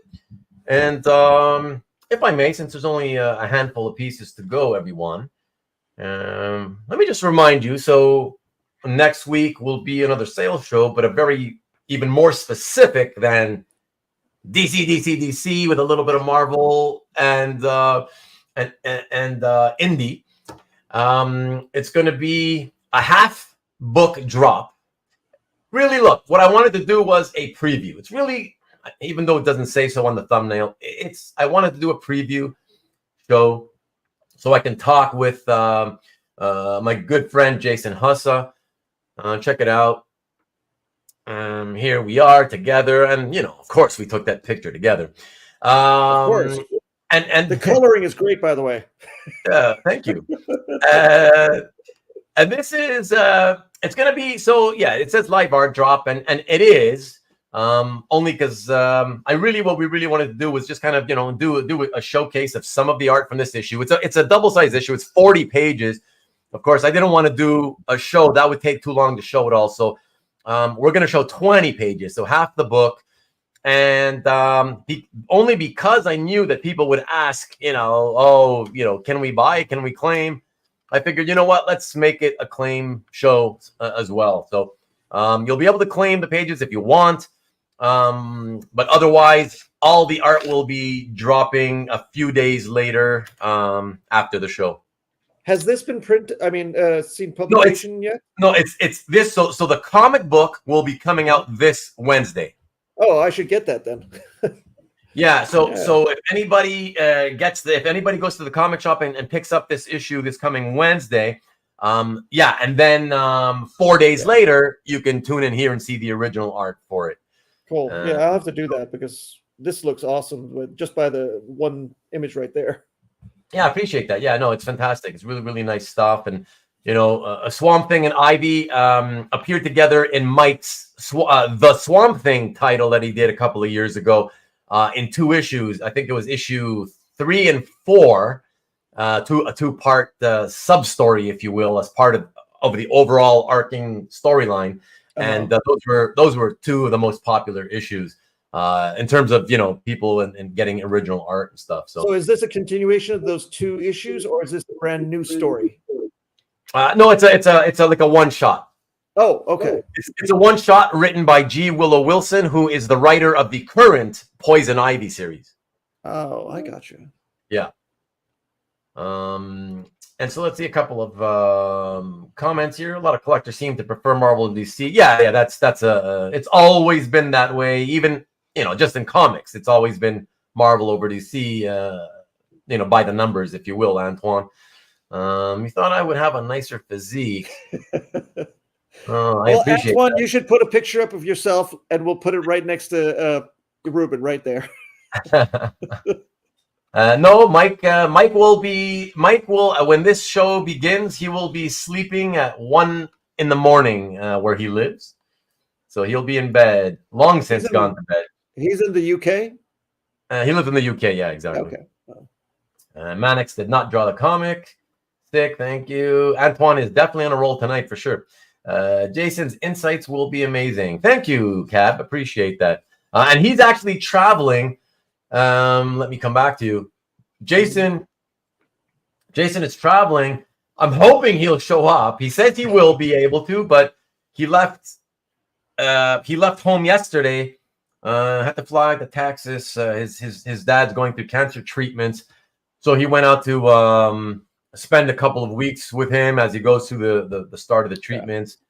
So a good reason, of course. And so he said, I'll still be able to, should still be able to tune in from there, whatever, log in from there. So I hope so. But obviously under the circumstances, I told him, if you can't make it for whatever reason, obviously you shouldn't worry. So we'll ask Antoine actually, since he's on a roll today. Exactly.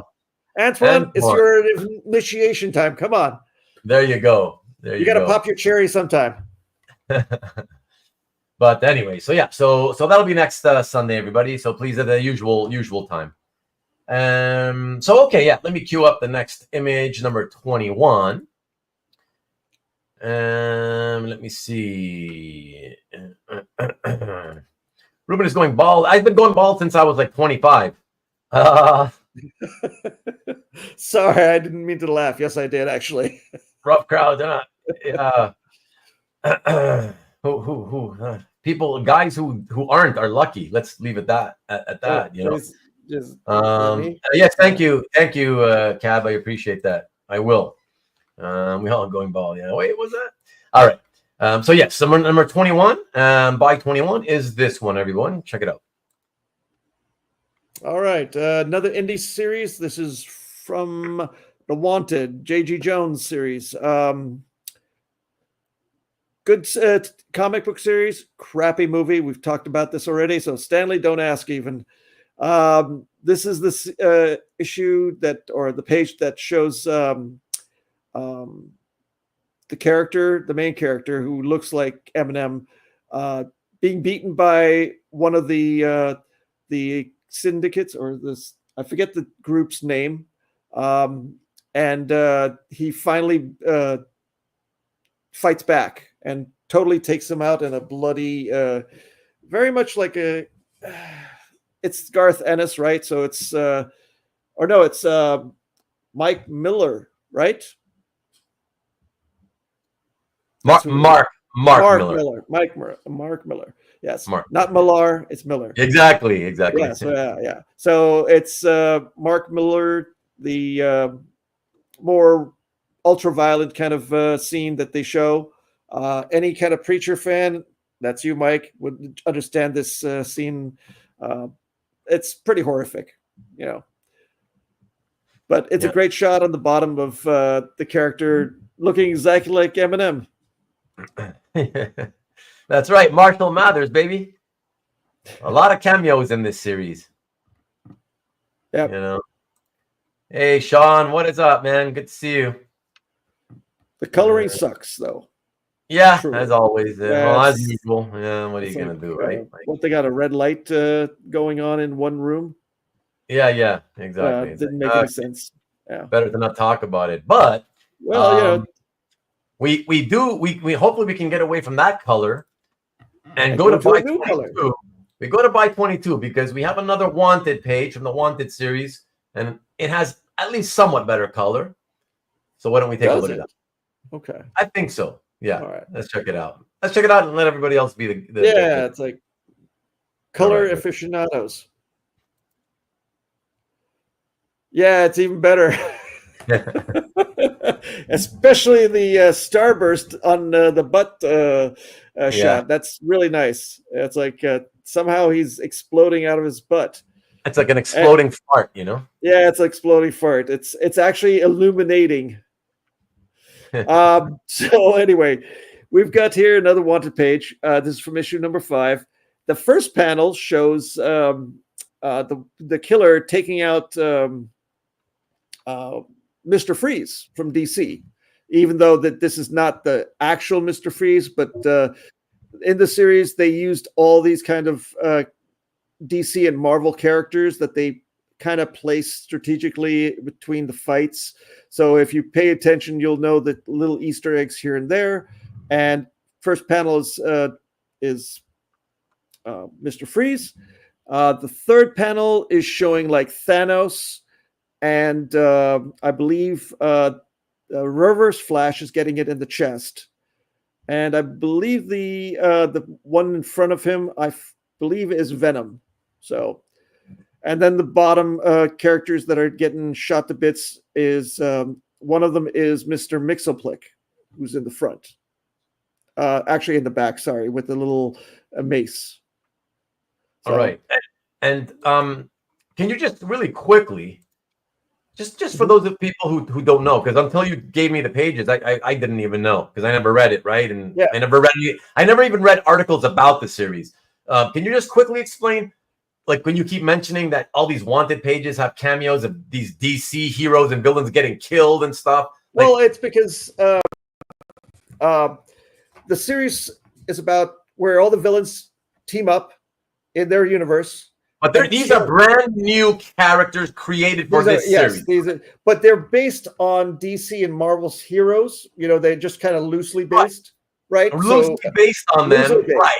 And they kind of look like them, and but obviously without permission. Right. It's not permitted, but Miller kind of did his thing, and he just did it. And he did it. He killed off Superman in the series without really showing it. He has Lex Luthor in there. He has all these other characters. He has Marvel characters in it, like Tarantula and so forth. But the series is all about the villains taking over, killing off all the villains, or making them driving them crazy, putting them in insane asylums and stuff like that, or torturing them for a while. But the Syndicate, which is the organization that the villains are control the whole world now. So they pretty much take over, and you know, that's the series. It's about this character, the killer, because his father was the killer, but he was assassinated, and because he's the son, he becomes the new killer. So he's brought into the organization, taught how to kill, because they've got all the villains have carte blanche to do anything they want. They can kill a human being anytime they want. It will be covered up by the police, so forth. You know, if I'm not mistaken, wasn't it at the time that it was coming out? Wasn't it like super popular and hot for a while? Yeah, it was really hot because it was just, you know, showing you an alternate version of heroes not winning, right? And they're pretty much taken out, and the villains are running the show. Because every Marvel and DC, the villains lose every time, or after so many issues or a series, right? They never gain traction. So this one just shows, it's like a series that he could do to show things with DC's characters that they would never do, right? Yeah. It was unauthorized.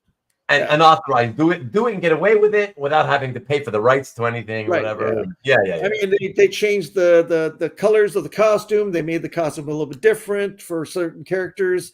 You know, one of the villains is Mr. Rictus. He's pretty much a skinless corpse, but he's based on the Joker. So there you go. So the Joker is pretty much one of the leaders of the syndicate. Okay, excellent. Thank you for the synopsis. Okay, so let me get to this comment. Jeffrey. So Jeffrey's making this offer. Let me go to the buy, and we'll put it up there to make it official. So he is going way downtown and offering you $375 for this Gleason page. Can you do $425? $425 on offer right now. Jeffrey, I can go there, and that's the lowest. I don't. So I wasn't sure what the John was saying, because you know he's always joking about everything. But he says, I was going to buy lot 10, Jeffrey, for the listed price, was just waiting until all lots were done. Hope that's okay. Don't mean to claim jump you. If you want, you can have it, though. Okay, well, we're waiting really quickly. Jeffrey, if you can give us an answer to the counter offer of $4.25. So that if not, then John C can confirm if he wants it for $4.25. Yeah, exactly. That's fine. Okay. So please throw in your answer like now, please. We need it now. I believe 2, Cab. Only 2. Okay, he says, he confirms that yes, $4.25 is fine. All right. Great. All right. So this is by 10. At $4.25 for Jeffrey C. All right, excellent. I got that down. Thank you, sir. Thank you, Jeffrey. Let's see. And sorry, John, if you were serious. Okay. And so Cab, I believe 3 more pieces, all from the same series. So. And I believe they're Marvel. Well, and they're Marvel. And on the Marvels. We will get to them right now. Okay, so that is the next one is buy 23. So that would be BUY-23. And for that, we go to some pages. These are pages from a storyline and series that we had pages from last time. Some that had sold. So here, check this out. It's a great one. All right, so this is the War Kings series back in 2009 by Abnett and Lanning again. It was, I believe, a 6-issue miniseries. The story is about Vulcan leading the Shi'ar Empire, and the Inhumans are leading the Kree Empire. So this is the war between the two empires. Let's see. So this shows Emperor Vulcan. And if you don't know who Vulcan is the younger brother of the X-Men characters Cyclops and Havoc. So he's the evil brother. He's, I believe, an Omega level, just like Havoc and Cyclops are, as far as strength level. But this is a great scene. What you were going to say something? No, I was going to say, not strength level, power level. Power level, sorry. Power level, yes. Yeah. So that would make him a mutant just as much as Cyclops and Havoc, right? Because he's a mutant. I'm not sure. But all I care about is the fact that, he's got a 10 out of 10 mohawk. So, yeah. That anybody with a cool mohawk like that does it for me. You're talking about Gladiator, though. I'm talking about Gladiator. Sorry. Yeah. Okay. I'm like, Vulcans have a mohawk? Nah. I've always thought that this was a great scene because this looks like Darth Vader walking into the and walking past all the stormtroopers. So it has that kind of feel where the Emperor with Darth Vader is walking in. Yeah. So it's got that, menacing thing where Emperor Vulcan is taking, what is it? He's taking in all the characters that are going to help him win the war. Yes, and I just want to say that it's funny, and going back to Mr. Praetor of the Imperial Guard with the Mohawk, it's funny how certain things stick with you, for so long. Every time I see him, it doesn't matter how contemporary the comic book is or who the artist is, as soon as I see him, I get all these visions of him from the John Byrne, Terry Austin appearances that when he made appearances back in those days in the X-Men. Yeah, I get that too. That stuff, it's just so classic, What was the Gladiators team called? Quick.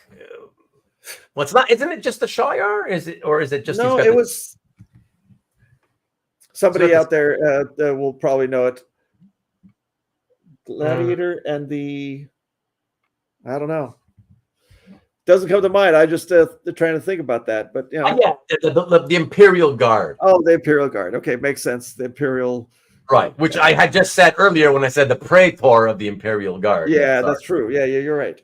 Sorry. And Praetor is his real name, correct? Or is it that title? No. That's I guess that's his title. Okay, right. It's the name of his rank or whatever. And that's how I always took it. Oh, okay. Or it's like a word meaning like the leader of the Imperial Guard or something like that.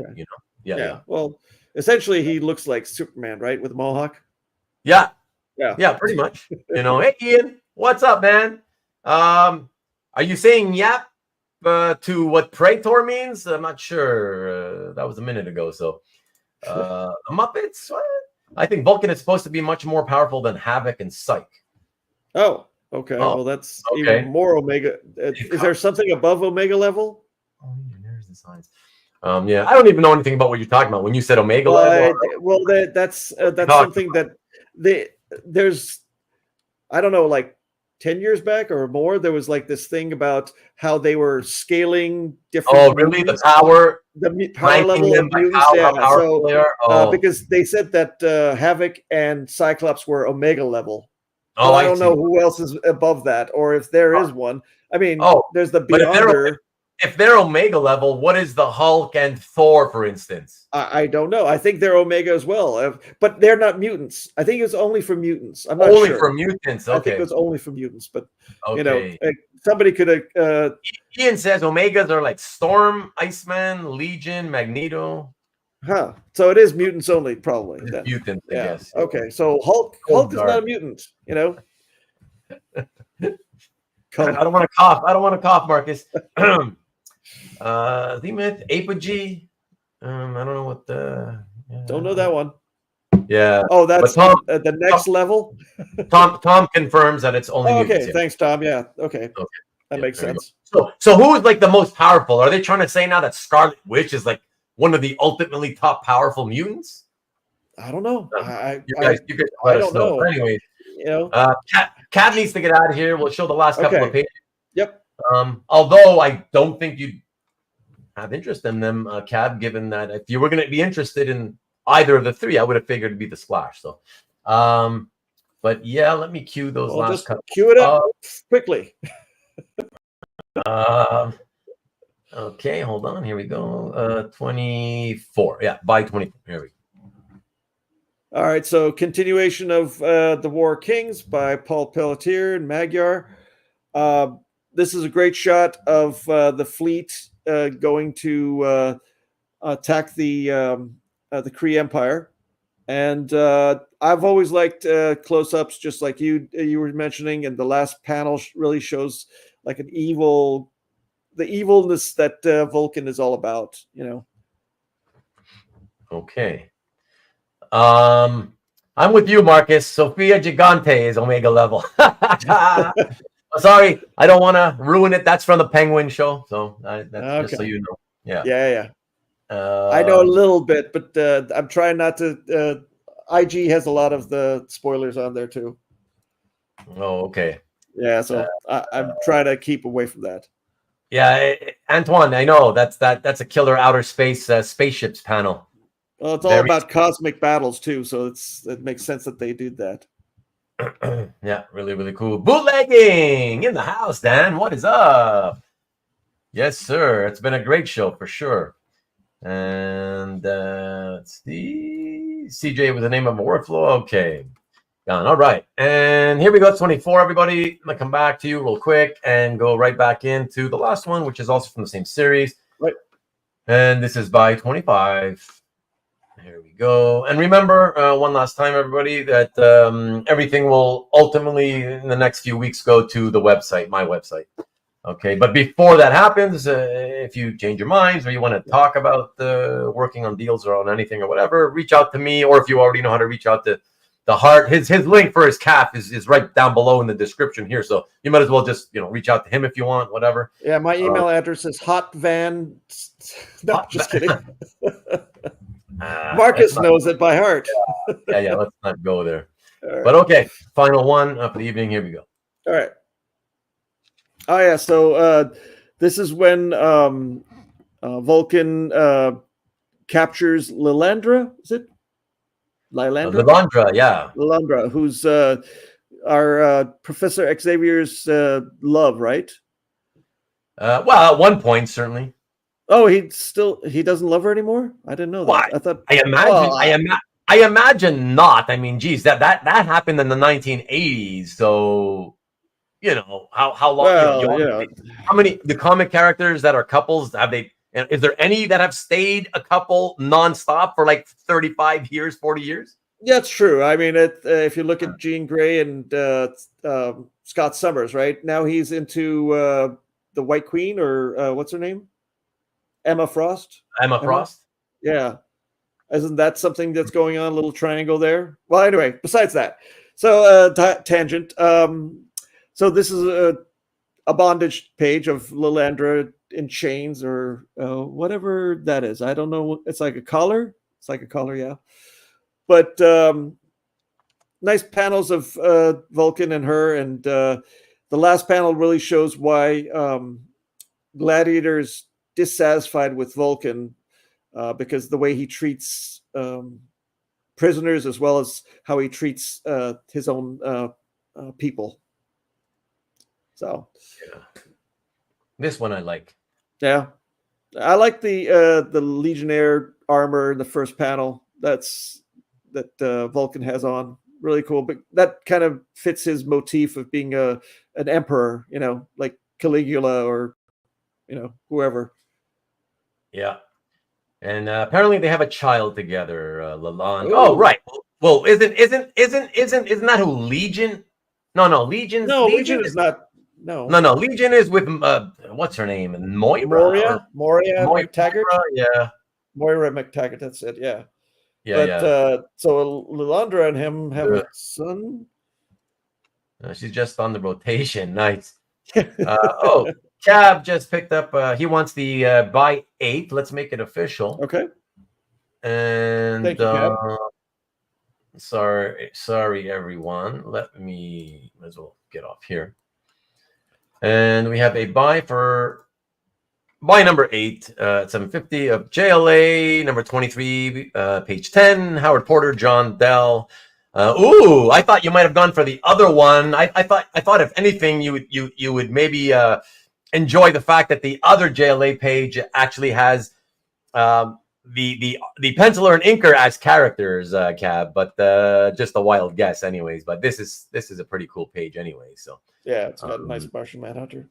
But okay, so let me get that down, and that is Cab. Okay, all right. Thank you, Cab. Appreciate that. And let me go here. All right, there we go. Oh, and hold on.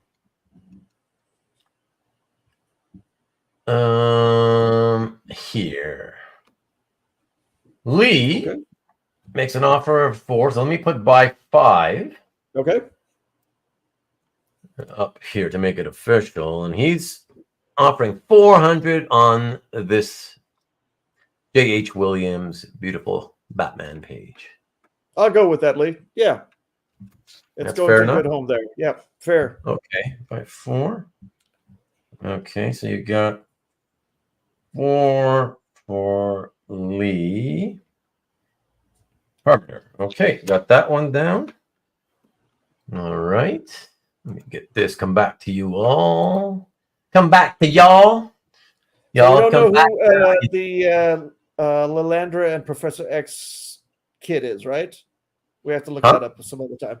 I was thinking about the Professor X and Lilandra's love child, who that would be, because it's not Legion, so. Oh yeah, right. Now somebody should tell us. I don't know. I'm not gonna figure it out.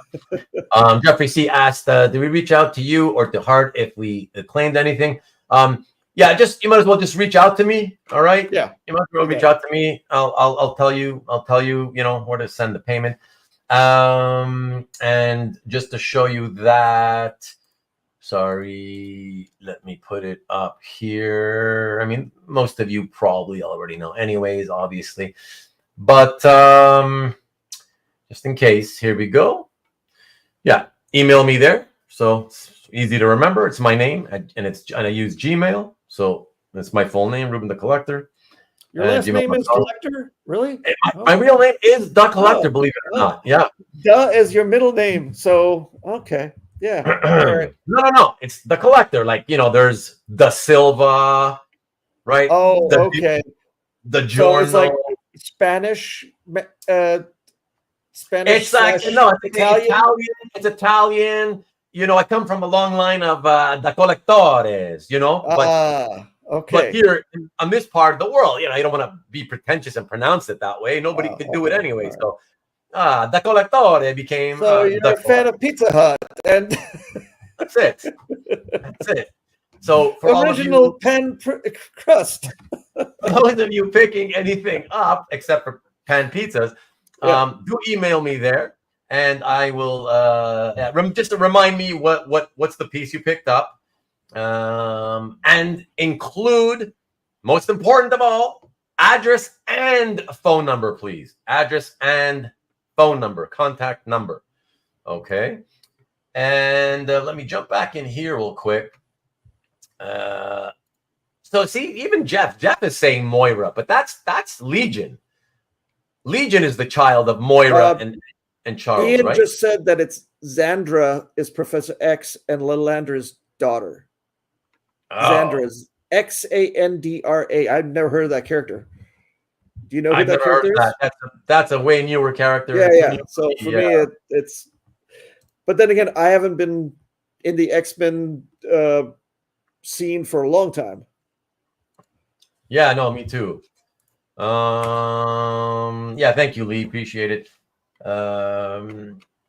Let's see. Congrats, Lee. That's a nice Williams. It sure is. Yeah. Now he's on probation for spending money when he said he wouldn't. Hard to stick to that. I'll be selling lots in the next few weeks, though. There you go. Good luck, Lee. Yeah. That's it. That's why it's always good to sell off stuff if you can. If you don't want it anymore, if it doesn't have that same cachet as it once did, turn that money into new art that you like, Well, for sure. Lee, are you going down to 25 just as much as I am?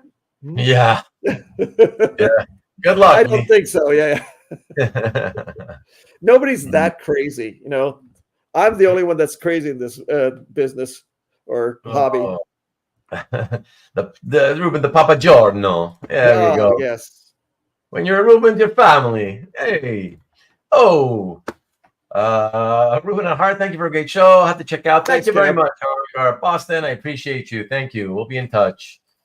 Good night, Cab. And I hope you're thankful that I made it a really quick sale tonight. But that's because we had less pieces than usual. Yeah, so I admit.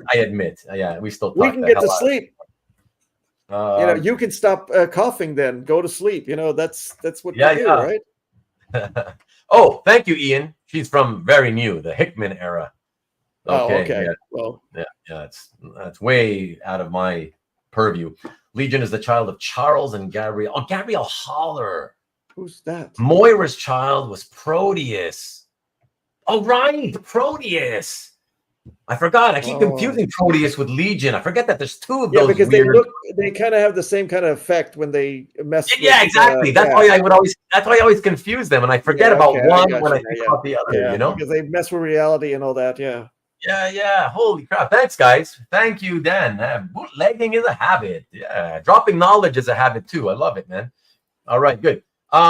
So even though you guys already did it, I'll give you a minute or two just so I can tell you officially. If you guys want to make any offers or grab anything that you've seen tonight, if you've taken notes and you're thinking about it, I'll give you the next couple of minutes to do that. And then we're out of here. Yep. Word to your mother. All right. That's white boy rap talking. I don't know white boy rap. Come on, everybody loves Vanilla Ice. You must have loved Vanilla Ice when it came out, like when he came out. Well, I was a Queen fan, and as soon as I saw him, I was appalled. I was appalled. Come on, man. Come on. When that thing came out and you heard the Queen beat, you were like, I enjoyed the beat, but then I heard the rap, and I'm like, oh my God, he destroyed the song. Because he really did destroy it in my head. Right? Oh, really? Because there's times that I'm like listening to Queen, and then I'm like going, okay, I'm expecting Vanilla Ice now, which is not a good thing. Oh, what's up, Alex Garcia? And Hart, even I love Queen, but I loved him sampling that, and I thought it was fun. Yeah, I thought it was good. I still like it. I still it's one of those catchy songs that I still pretty much know most, if not all, the words to.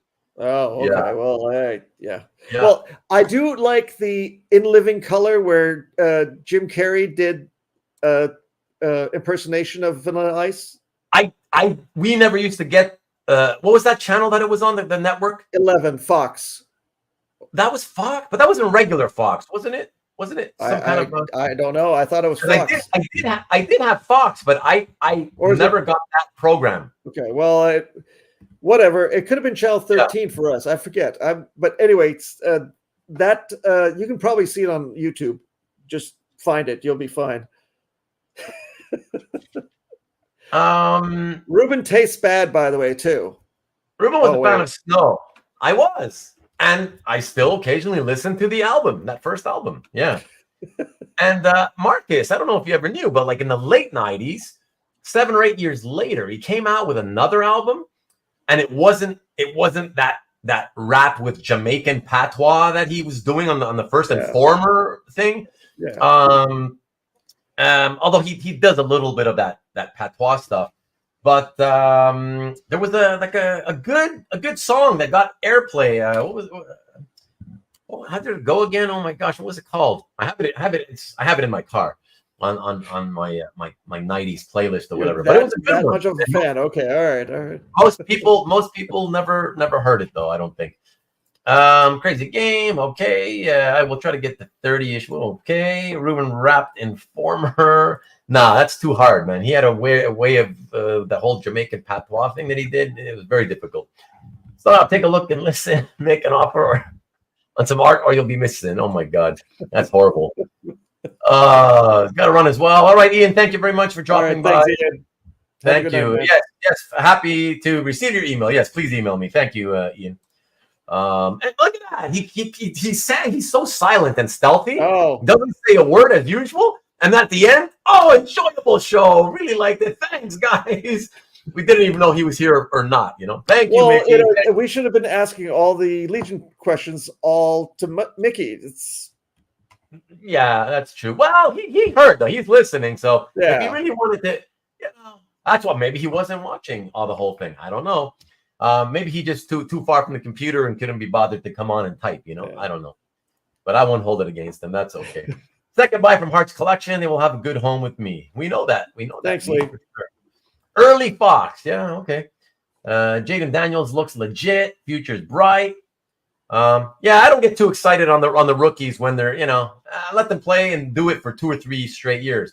Look at what's his face there in not Carolina, but the Jaguars. I mean, that guy was balls out in college, but because he's with a garbage team, they're ruining his career. So you just never know how it's going to go. Cables, I don't want to know. We don't know too much of mutant history, but thank you, TJ.